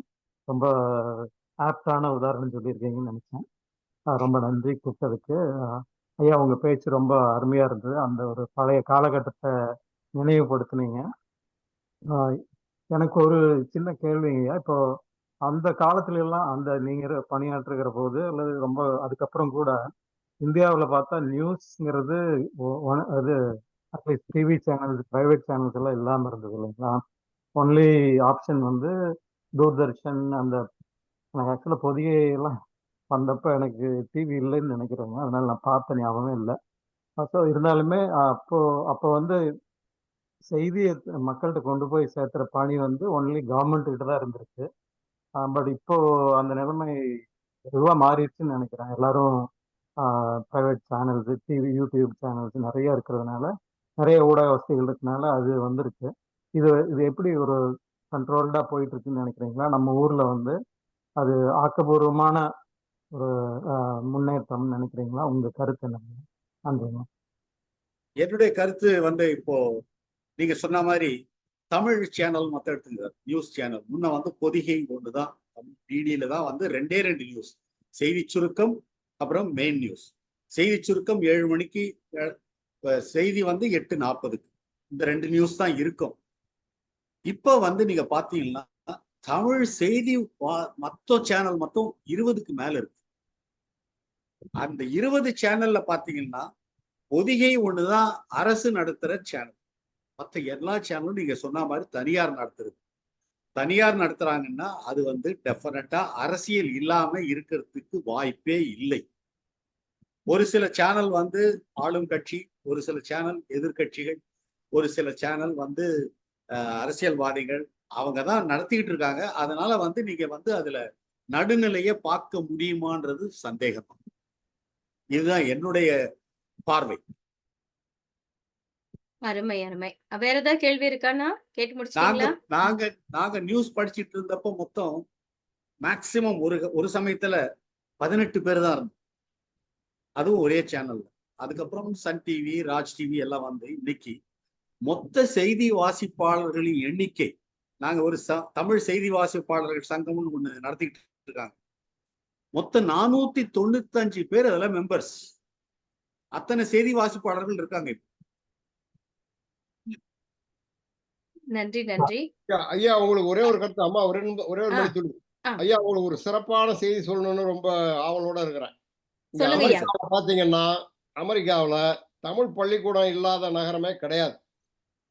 இந்த ஆனந்தி போன்ற பல ஆனந்திகள் இங்கே ஆசிரியர்களாக பணி செய்கிறார்கள். 1330 திருக்குறளையும் சொல்லக்கூடியவர்கள், சங்க இலக்கியம் புறநானூறை அருமையா உச்சரித்து சொல்லக்கூடிய இளம் தலைமுறை உருவாகிவிட்டது. அவருடைய உச்சரிப்பை பார்த்து கவிஞர் அறிவுமதி அவர்களே, நான் ரொம்ப பொறாமைப்படுறேன், எனக்கு வெக்கமா இருக்கு, தமிழ்நாட்டுல இப்படி இல்லையேன்னு சொன்னார். அந்த அளவுக்கு இங்க தமிழ் வளர்ந்து கொண்டிருக்கிறது. அதை நீங்கள் மனதில் வைத்துக்கொண்டு எங்கெல்லாம் சொல்ல முடியுமோ அங்கெல்லாம் ஆனந்தி போன்றவரின் புகழை பரப்ப வேண்டுகின்றேன். நன்றி. அந்த மாதிரி நிறைய கட்டாயம் சார், கட்டாயம். பெண்கள் எவ்வளவு நான் பேர் இருக்காங்க நான் பாத்தீங்கன்னா, நான் நம்பவே முடியாது, அந்த அளவுக்கு இருக்காங்க. நன்றி. அவங்க கிட்ட ஒரு 2 தடவை தான் பேசினேன். அதுல இருந்து தெரிஞ்சுக்கிட்டேன் சார், அவங்க எவ்வளவு சேவை பண்றாங்க, அவங்க தமிழுக்கு எவ்வளவு இங்க தொண்டு பண்ணிட்டு இருக்காங்கன்றத நான் தெரிஞ்சுக்கிட்டேன். அவங்க 3500 பேர் வச்சு தமிழ் ஸ்கூல்லாம் நடத்துறாங்க அப்படின்லாம் சொல்லிட்டு இருந்தாரு. இதெல்லாம் பாக்குறப்ப எனக்கு பெருமையா இருக்கு. இதெல்லாம் தமிழ்நாட்டுல கூட இந்த மாதிரி நடக்குமான்றதெல்லாம் சந்தேகமா இருக்கு. நன்றிங்க ஐயா. இங்க அத்தனை பேருடைய உங்களுடைய திணை அமைப்பினை பற்றி நான் என் நண்பர்கள் அனைவரிடமும் நான் கட்டாயம் கூறுவேன். நன்றி நன்றி. சோமா ஐயா, பணிவான நன்றி. ரொம்ப எங்களை பத்தி எப்போ உயர்வா சொல்லிட்டே இருப்பாங்க. ஐயா ஐயா நன்றி நன்றி. அடுத்து கோபால் அண்ணா, வாங்கண்ணா, உங்க கருத்து சொல்ல வாங்கண்ணா. வணக்கம் திணை அமெரிக்கா. வணக்கம் தங்கச்சி. வணக்கம் அண்ணா. ஐயா, உங்களுடைய உரையாடல் மிகவும் ரொம்ப ரொம்ப சுவாரஸ்யமா இருந்தது. மிக்க நன்றி. உங்களோட குரல் இன்னும் அப்படியே அதே இளமையா அப்படியே இருக்கு. நீங்க அப்ப எப்படி நியூஸ் வாசிச்சீங்களோ அதே மாதிரிதான் இப்பவும் அந்த நியூஸ் வாசிக்கதான் இருந்தது. மிக அருமை. அப்புறம் உங்களுடைய பாடலும் ரொம்ப நீங்க பாடினீங்க. பாவாடை தாவணியில் பார்த்த உருவமா, அதுவும் மிக மிக இனிமையா பண்ணீங்க. ரொம்ப ரொம்ப சந்தோஷங்க எங்களுக்கு உங்களை எல்லாம் பார்த்தது இங்க. திணை அமெரிக்காவுக்கு மிக்க நன்றி. இளமாறன் அவர்களுக்கும் பாலன் அவர்களுக்கும் அன்புடன் ஆனந்தி அவர்களுக்கும் மிக்க மிக்க நன்றி. நல்ல நிகழ்வு, வாழ்த்துக்கள், மிக்க மகிழ்ச்சிங்க. நன்றி அண்ணா. நன்றி நன்றி, மகிழ்ச்சி. அடுத்து தீப பிரியா அவர்களை அழைக்கிறேன். தீபா, வாங்க தீபா. அனைவருக்கும் வணக்கம். நான் இந்த கடைசியா தான் ஜாயின் பண்ணேன். கொஞ்சம் தான் கேட்க முடிஞ்சது. பட் இந்த மாதிரியான ஒரு நிகழ்வு நீங்க எல்லாரும் சேர்ந்து நடத்துறத ரொம்ப மனதுக்கு சந்தோஷமா இருக்கு. தொடர்ந்து பண்ணுங்க. நான் எப்பவுமே சப்போர்ட் பண்ணிட்டே இருப்பேன் திணை அமெரிக்காவுக்கு. வாய்ப்பு இருக்கு. நன்றி. நன்றி நன்றிடா, நன்றி, மகிழ்ச்சி. அடுத்து பழனி அரசுன்னு சொல்லி நம்ம ஐயாவுடைய மகன் இணைஞ்சிருக்காங்க. வாங்க வாங்க வாங்க. வணக்கம் வணக்கம். பழனி அரசு அவர்களே, ஒரு சில வார்த்தைகள் எங்களுக்காக. வாங்க. அனைவருக்கும் வணக்கம். வணக்கம்.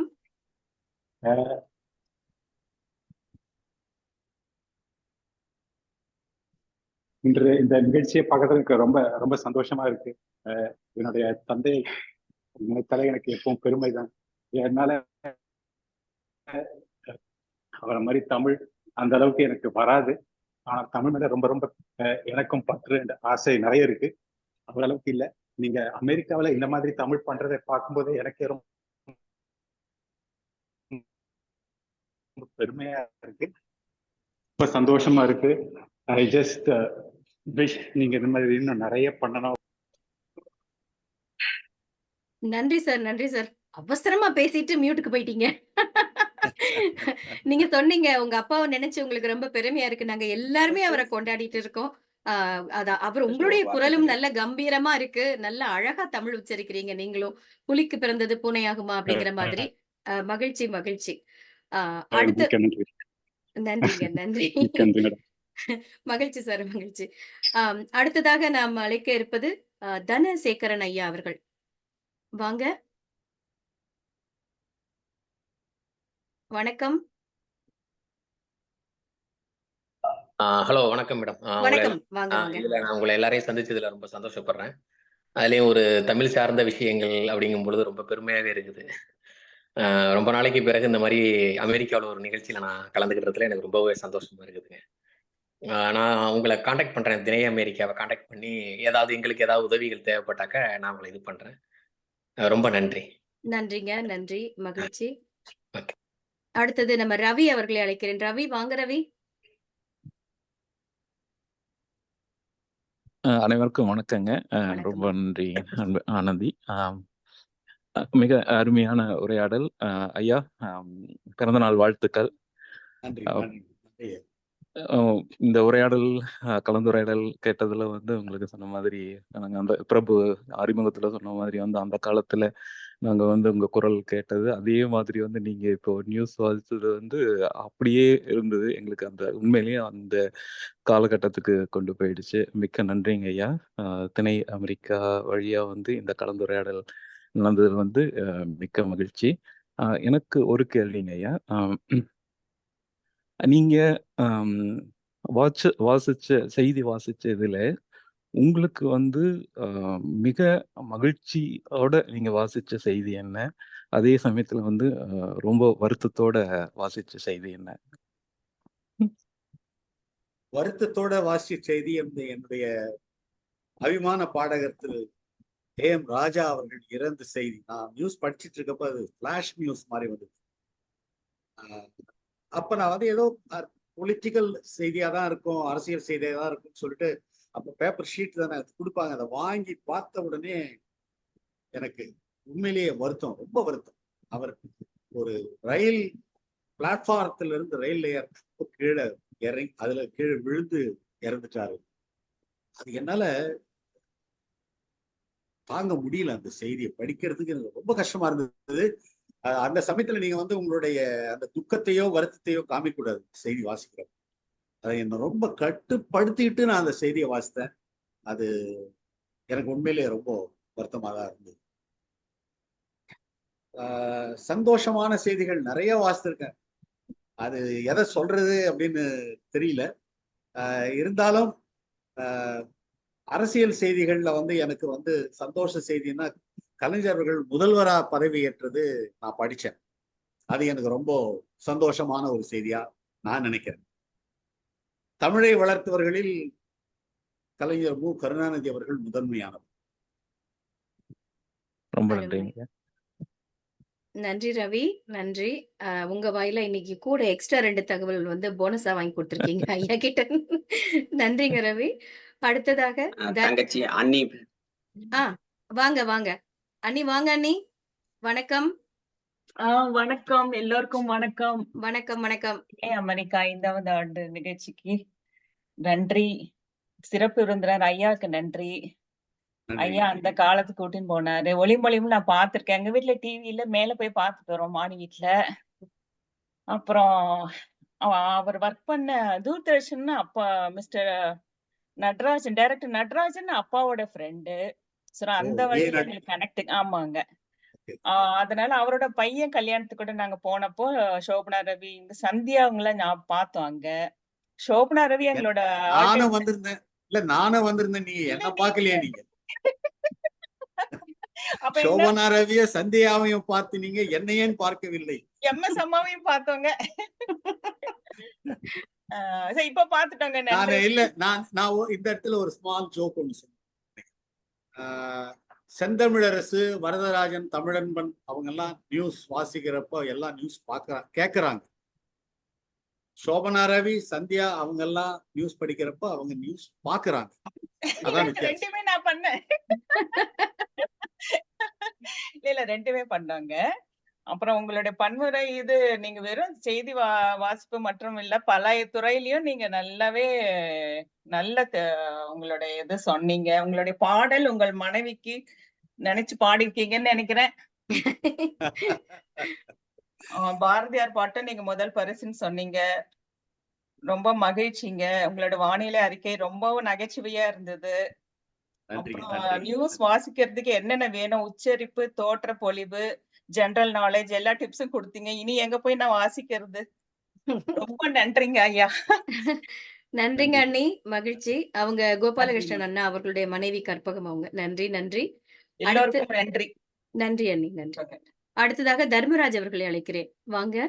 கவிஞர் ஒரு சின்ன அறிமுகம். சொல்லுங்க சொல்லுங்க. நம்ம தர்மராஜ் சின்னப்பன் அண்ணா யூனிவர்சிட்டி ஆஃப் பென்சில்வேனியால விஞ்ஞானியாக இருக்கிறார், சயின்டிஸ்டாக இருக்கிறார். ஒரு நம்முடைய இணைந்திருப்பது மகிழ்ச்சி. மகிழ்ச்சி மகிழ்ச்சி. வாங்க சார். வணக்கம் ஐயா. வணக்கம் வணக்கம். ஐயாவுக்கு ஒரு சின்ன கேள்வி. சொல்லிட்டாங்க, கலைஞரை பத்தி ரொம்ப அழகா புகழ்ந்து சொன்னாங்க. அரசியல்லே தமிழை அந்த மாத்திர கணக்கோட தமிழ் சொற்களை உச்சரிக்கிறது கலைஞர், அப்புறம் திரைப்படத்துல நடிகர் திலகம். இவங்க 2 பேரோட தமிழ் உச்சரிப்பை கவனிச்சு ஐயா என்னைக்காச்சுன்னா தொலைக்காட்சியில பேசுறப்ப அது பயன்பட்டு இருக்கா அப்படின்னு அவங்க யூஸ் பண்ணாங்களா அப்படின்னு கேட்கறதுக்கு ஒரு ஆசை. ஐயாவுக்கு எதுவும் அவங்களோட இன்ஃப்ளூயன்ஸ் இருந்துச்சா அப்படின்னு கேட்கறது. அதான் என்னோட கேள்வி. எனக்கு நீங்க சொன்ன 2 பேருமே ரொம்ப பிடிக்கும். கலைஞருடைய தமிழும் சிவாஜி கணேசன் அவர்களுடைய நடிப்பும் ஈடு இணையற்றது. அவங்க 2 பேருமே நான் ஃபாலோயர்ஸ். இன்னொரு அரசியல்வாதியா நான் ரொம்ப தமிழுக்காக நேசிக்கிற இன்னொரு அரசியல்வாதி திரு வைகோ அவர். அவருடைய தமிழும் ரொம்ப அழகா இருக்கும், ரொம்ப நல்லா இருக்கும்.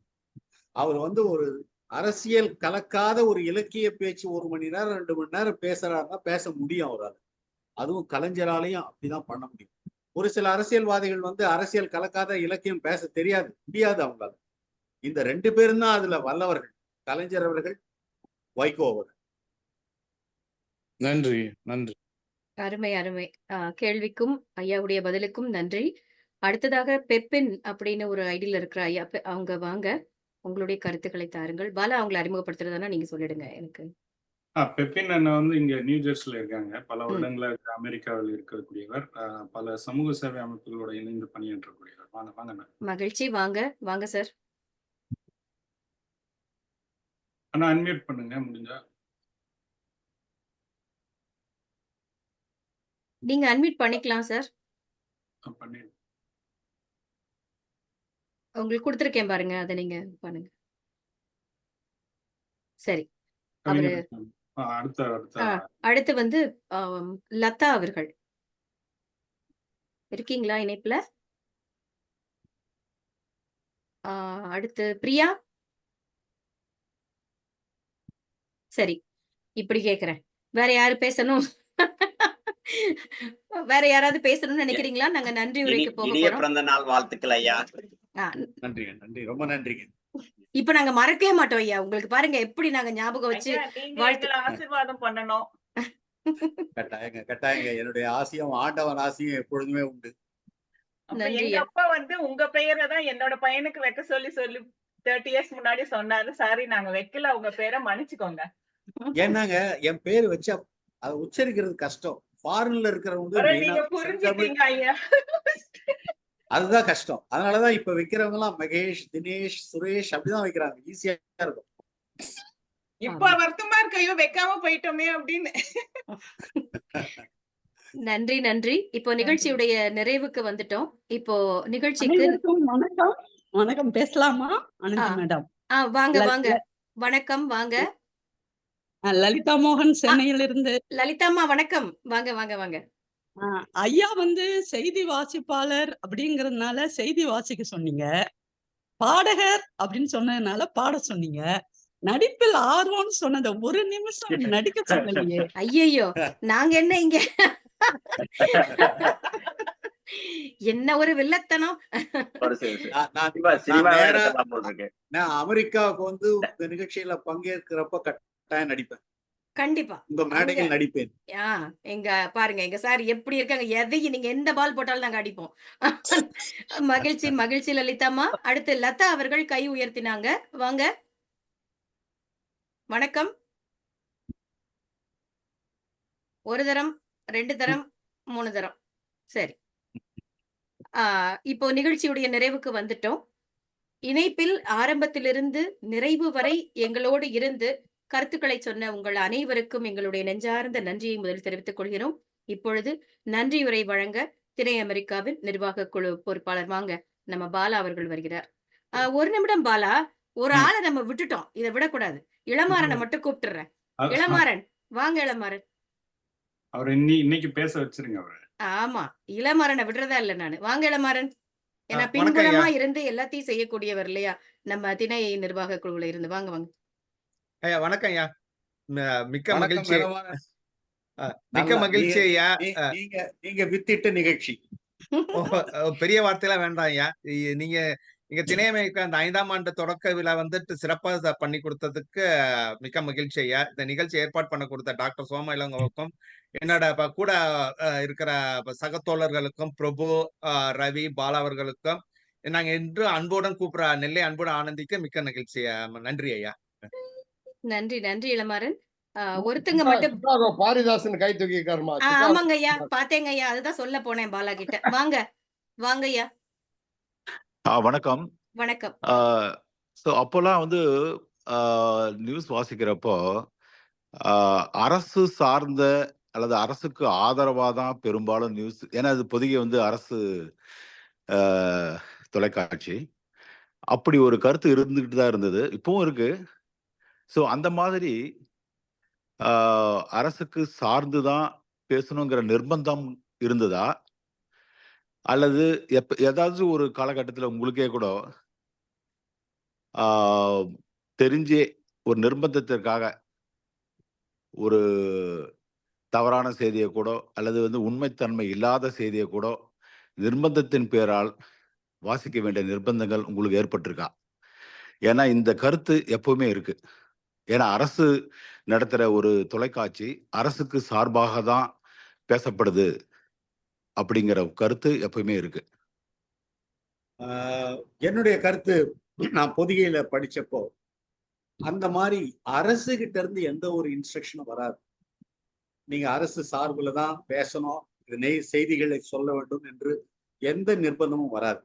ஆனால் அங்க அந்த நியூஸ் எடிட்டர் இந்த நியூஸை ப்ரிப்பேர் பண்ணி கொடுக்குறாங்க பாருங்க, அவங்க வந்து பண்ற வேலைதான். அரசு கிட்ட இருந்து எந்த ஒரு நிர்பந்தமும் கிடையாது. அதே மாதிரி செய்தி வாசிப்பாளர்களுக்கு எந்த நிர்பந்தமும் கிடையாது. ஏன்னா செய்தியை நாங்க வந்து ப்ரிப்பேர் பண்றது கிடையாது, தயாரிக்கிறது நாங்க கிடையாது. அங்க நியூஸ் எடிட்டிங் செக்ஷன்ல நியூஸ் எடிட்டர்னு ஒருத்தர் இருப்பார். அவங்க என்ன எழுதி கொடுக்குறாங்களோ அதை தான் நாங்க படிக்கணும். நாங்க ஒன்லி வந்து news readers, we are not news anchors. இப்போ உங்களுக்கு யூஎஸ்ல எல்லாம் வந்து நியூஸ் ஆங்கர்ஸ்னா அவங்களே நியூஸை ப்ரிப்பேர் பண்ணி அவங்களே தான் படிக்கணும். அந்த மாதிரி கிடையாது, நாங்கெல்லாம் நியூஸ் ரீடர் சொல்லி. அதனால எங்களுக்கு வந்து எந்த ஒரு நிர்பந்தமும் கிடையாது. அவங்க கொடுக்கறத நாங்க படிச்சுட்டு போயிடுவோம். நாங்க இதை என்னால படிக்க முடியாதுன்னு நாங்க சொல்ல முடியாது. இதுதான் உங்களுக்கு பதில். உங்க மனசாட்சிக்கு விரோதமா எப்பயாச்சும் தெரிஞ்சே அந்த மாதிரியான தவறான செய்திகளையோ அல்லது நிர்பந்திக்கப்பட்ட செய்திகளையோ பேசுனதா அனுபவம் உண்டா? இல்ல சார், அந்த மாதிரி நாங்க படிச்ச சமயத்துல இல்ல. ஆனா இப்ப நடக்கலாம், இப்ப நடந்து கொண்டிருக்கிறதுன்னு நினைக்கிறேன். அந்த காலத்துல அந்த மாதிரி கிடையாது சார். நான் 2001 வரலும் படிச்சேன், 2001ஆம் ஆண்டு வரலும் நியூஸ் படிச்சேன். அது வரலாம் அந்த மாதிரி ஒரு மனசு கஷ்டப்பட்டு படிச்ச நியூஸ் எதுவும் கிடையாது. ஏன்னா அப்போலாம் வந்துட்டு நியூஸ் சேனலே வந்துட்டு ஒரு ஆளுங்கட்சிக்கு ஆதரவா ஒரு எலெக்ஷன் கேம்பெயின் மாதிரி எல்லாம் கூட பயன்படுத்தப்பட்டிருக்கிறதுங்கிறது ஒரு கருத்து இருக்கு. இல்ல, அது வந்து பொதிகை தொலைக்காட்சியில அந்த மாதிரி இருக்கிறதுக்கு வாய்ப்பே கிடையாது. அது வந்து தனியார் தொலைக்காட்சியில அது நடக்கிறது சகஜம். நன்றி நன்றி ரொம்ப நன்றிங்க. நன்றி ஐயா அவர்கள். இன்னொரு நேர்காணல்ல நான் பார்க்க நேர்ந்தது, ஐயா அவர்கள் தெளிவாக சொல்லியிருப்பாங்க, பொதிகை தொலைக்காட்சி எந்த அரசும் சாராமல் நடுநிலைமையோடே தான் இன்றும் இருக்கிறது அப்படின்னு ஐயா அவங்க சொல்லியிருப்பாங்க இன்னொரு நேர்காணல்லையும். அதை இந்த நேரத்துல நான் சொல்ல ஆசைப்படுறேன். அனைவருக்கும் நன்றி. இப்போ நிறைவாக நன்றி உரை வழங்க பாலா அவர்களை அழைக்கிறேன். வாங்க. மிக ஒரு காரிக்கிழமையில் மிக நெகிழ்ச்சியான ஒரு நிகழ்வு. இந்த நிகழ்வு என்பது நம்முடைய திணை அமெரிக்கா அமைப்பின் 5ஆம் ஆண்டு தொடக்க விழா நிகழ்வாக நாங்கள் ஒரு 2020ஆம் காலகட்டத்திலே ஒரு கொரோனா நோயின் பிடியிலே உலகமே சிக்கியிருந்த காலகட்டத்திலே நாம் அனைவரும் ஒரு பேசி பழக முடியாத ஒரு சூழ்நிலையில் ஒரு அமைப்பை, இலக்கிய அமைப்பை உருவாக்க வேண்டும் என்று நினைத்து நம்முடைய சகோதரர் இளமாறன், பிரபு, ரவி, செந்தில்நாதன் ஐயா ஆகியோரின் துணையுடன் நம்முடைய பேரன்புக்கு உரியவர், மரியாதைக்குரியவர் நம்முடைய சோம இளங்கோன் ஐயா அவர்களின் ஆதரவுடன் இந்த அமைப்பை நாங்கள் பேரறிஞர் அண்ணா அவர்களின் பிறந்த நாளிலே இதே மாதத்திலே செப்டம்பர் 15, 2020ஆம் ஆண்டு அன்று துவங்கினோம். ஆழி செந்தில்நாதன் அவர்களால் இது துவக்கப்பட்டது. அன்று முதல் இன்று வரை பலதரப்பட்ட நிகழ்வுகளை நடத்தி இருக்கிறோம். நம்முடைய பாசத்திற்குரிய சகோதரி அன்புடன் கவிஞர் அன்புடன் ஆனந்தி அவர்கள் இது ஒரு 5 அல்லது 6வது நிகழ்வாக இருக்கும் என்று நினைக்கிறேன். நாங்கள் எந்த நிகழ்வுக்கு நாங்கள் அவரை ஒருங்கிணைப்பாளராக அழைத்தாலும் பாசத்துடன் அன்புடன் ஏற்றுக்கொள்வார். மிக்க நன்றி அவருக்கும். அந்த வகையிலே நாங்கள் அரசியல் சார்ந்த நிகழ்வுகளை நடத்தியிருக்கிறோம், இலக்கியம் சார்ந்த நிகழ்வுகளை நடத்தியிருக்கிறோம், தாய்மொழி தினங்களை 4 வருடங்களாக தொடர்ந்து நடத்தியிருக்கிறோம். இங்கே இருக்கக்கூடிய நியூஜெர்சி மாநிலத்திலே பிராங்க்லின் நகரத்திலே கடந்த வருடம் பிராங்க்லின் நகர மேயர் ஃபில் கிரமர் அவர்களுடன் இணைந்து பொங்கல் விழாவை தமிழர் திருநாளை நடத்தியிருக்கிறோம். தாய்மொழி தினத்தை இங்கே இருக்கக்கூடிய கல்வி துறை இயக்குனர் போர்ட் ஆஃப் எஜுகேஷன் என்று சொல்லக்கூடிய அமைப்போடு இணைந்து கிட்டத்தட்ட 10க்கும் மேற்பட்ட மொழி பேசக்கூடிய மாணவர்களை அழைத்து நிகழ்வுகளை நடத்தியிருக்கிறோம். இது போன்று தொடர்ந்து பல நிகழ்வுகளை நடத்துவதற்கு காரணம் எங்களுடன் சிறப்பு விருந்தினராக வரக்கூடியவர்கள் மற்றும் இங்கே இணைந்து இந்த நிகழ்வுல இணைந்து எங்களுக்கு வாழ்த்தும் ஆதரவும் தெரிவிக்கக்கூடிய மக்களால் மட்டும்தான் இது சாத்தியம். இந்த நேரத்திலே நன்றி கூற வேண்டிய இந்த நேரத்திலே இந்த திணை அமெரிக்கா அமைப்பை 5 வருடங்களாக தொடர்ச்சியாக எங்களுக்கு ஆதரவளித்து பாசத்துடன் சகோதரத்துடன் எங்களுக்கு ஆதரவளித்த அனைவருக்கும் நன்றி கூறி இந்த அற்புதமான ஒரு நிகழ்விலே நாம் எல்லாம் கேட்டிருப்போம். ஐயா அவர் செந்தமிழரசு ஐயா அவர்கள் சொல்லியது போல அந்த செய்தி என்னதான் இன்றைக்கு பலதரப்பட்ட ஊடகங்கள் வந்தாலும் நாம் எல்லாம் ஜன்னலின் வழியிலும் மாடியிலும் பார்த்து பழகிய ஊடகங்கள் தான் இன்றைக்கு பொதிகை என்று அழைக்கப்படக்கூடிய தூர்தர்ஷன், ஒலியும் ஒலியும் போன்ற நிகழ்வுகள், செய்தி போன்றவை தான் நம்முடைய ஒரு ஊடகத்தின் வாயில்களாக இருந்த காலகட்டங்கள். அவை என்றைக்கும் நம்மிடையே மறக்காது, நினைவுகளில் என்றும் இருக்கக்கூடியவை. அந்த வகையிலே நம்முடைய பெருமதிப்பிற்குரிய செந்தமிழ் அரசு ஐயா அவர்கள் நம்மிடையே இணைந்து 5ஆம் ஆண்டு தொடக்க விழாவில் இணைந்து பல தரப்பட்ட அவருடைய அவருடைய பயணங்களை, வானொலி ஊடக பயணங்களை நம்மிடையே பகிர்ந்து கொண்டார். அதிலும் பல சுவாரஸ்யமான தகவல்களை நம்மிடம் பகிர்ந்து கொண்டார். அவருக்கு திணை அமெரிக்கா அமைப்பின் சார்பிலே நன்றியை தெரிவித்துக் கொள்கிறோம். மிக்க நன்றிகள் ஐயா. அத்துடன் இங்கு கலந்து கொண்டிருக்கக்கூடிய அனைவரின் சார்பிலும் திணை அமைப்பு அமெரிக்காவின் சார்பிலும் உங்களுக்கு இனிய பிறந்த நாள் வாழ்த்துக்களையும் நாங்கள் தெரிவித்துக் கொள்கிறோம். மற்றும் இந்த நிகழ்வை சிறப்பாக ஒருங்கிணைத்த கவிஞர் அன்புடன் ஆனந்தி அவர்களுக்கும் மனமார்ந்த நன்றிகள். இந்த நிகழ்வை திணை அமெரிக்கா அமைப்பின் முதுகெலும்பாக இருக்கக்கூடிய நம்முடைய இளமாறன் அவர்களுக்கு இந்த நேரத்திலே நன்றியை தெரிவித்துக் கொள்ள வேண்டும். எந்த நிகழ்வு யார் எங்கிருக்கிறார்களோ அதை பற்றி கவலைப்படாமல் தொடர்ந்து மாதத்திற்கு ஒரு நிகழ்வை சிறப்பாக அமைக்கக்கூடியவர். அவருக்கும் என்னுடைய நன்றிகள். நம்முடைய திணை ரவி, பிரபு அனைவருக்கும் இந்த நேரத்திலே நன்றியை தெரிவித்துக் கொள்கிறோம். இங்கே கலந்து கொண்ட அனைவருக்கும் மனமார்ந்த நன்றிகள். இதை போன்ற சிறப்பானதொரு நிகழ்விலே மீண்டும் சந்திப்போம். இந்த நிகழ்வு எனக்கு மிகவும் பிடித்திருந்தது. உங்களுக்கு என்னுடைய சார்பிலும் மனமார்ந்த நன்றிகள். நன்றி நன்றி. இப்போ நிறைவாக ஐயா அவர்களிடம் இந்த நிகழ்ச்சி ஏன்னா ஆரம்பத்துல இருந்து பொறுமையாக கேட்டது தாண்டியும் நிறைய எங்களுக்காக சொன்னீங்க.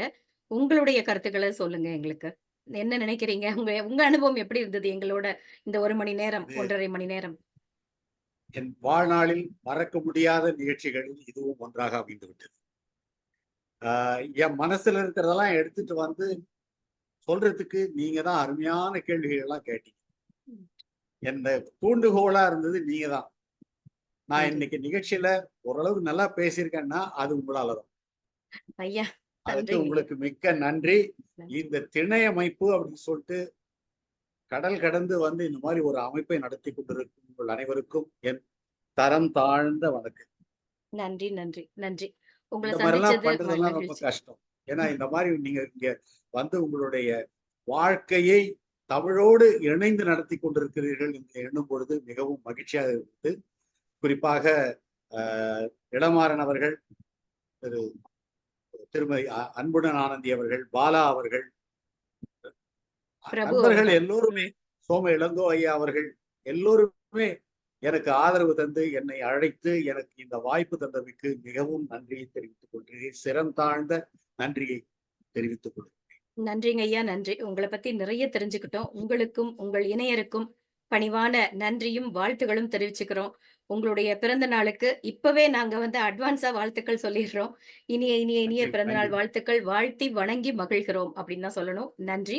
இப்ப நம்ம நன்றி. நிகழ்ச்சியின் நிறைவுக்கு வந்துட்டோம். பிரபு அவர்களே இருக்கீங்களா லைன்ல? பிரபு இருக்கேங்க. வாங்க பிரபு. நீங்க ஒரு வார்த்தை இருக்கேன். பேசலைன்னா எப்படி? நம்ம ஐயா கிட்ட தனியா பேசினாலும் இப்ப பேசணும்ல, வாங்க. கண்டிப்பா, நிச்சயமாங்க. ஐயா ஒரு நிறைய சொன்ன மாதிரி இது வந்து ஒரு உணர்வு பூர்வமான ஒரு நிகழ்வா தான் நான் பார்க்கிறேன். அதாவது எங்களோட நினைவலைகளை வந்து ஒரு 30 வருடங்கள் பின்னோக்கி அழைச்சிட்டு போயிருக்குது. அது சில அதாவது கல்லூரி நினைவுகள். ஏன்னா அப்பல்லாம் வந்து தொலைக்காட்சி வந்து ஒரு ஒரு ஹாஸ்டலுக்கு ஒண்ணு தான் இருக்கும். அதுல நான் படிச்ச கல்லூரி வந்து கொஞ்சம் மற்ற மாநில மக்களும் அதிகம் படிச்சது. திருச்சி என்ஐடில. அதனால என்னன்னா, எப்பவுமே ஒரு அடிதடி இருக்கும். யாரு எந்த நேரத்துல டிவி பார்க்கறது அப்படின்னு சொல்லி ஒரு டைம் டேபிள் இருக்கும். அ அது அந்த நினைவுகள் வருது அப்படி. அப்புறம் சில நினைவுகள் அதாவது இப்போ ஒரு எம்ஜிஆர் அவர்கள் மறைந்த பொழுதும் சரி, அல்லது அதுக்கு முன்னாடி அவங்க இந்திரா காந்தி அம்மையார் மறைந்த பொழுதும் சரி, அப்பல்லாம் வந்து தொலைக்காட்சி பெட்டி இருக்கிற வீடுகள் வந்து மிக அரிதான ஒரு ஒரு நிகழ்வு. அதெல்லாம் போயிட்டு பார்த்த நினைவுகள். இந்த மாரி அடுக்கடுக்கான பல நினைவுகள வந்து அது கொண்டுட்டு வருது.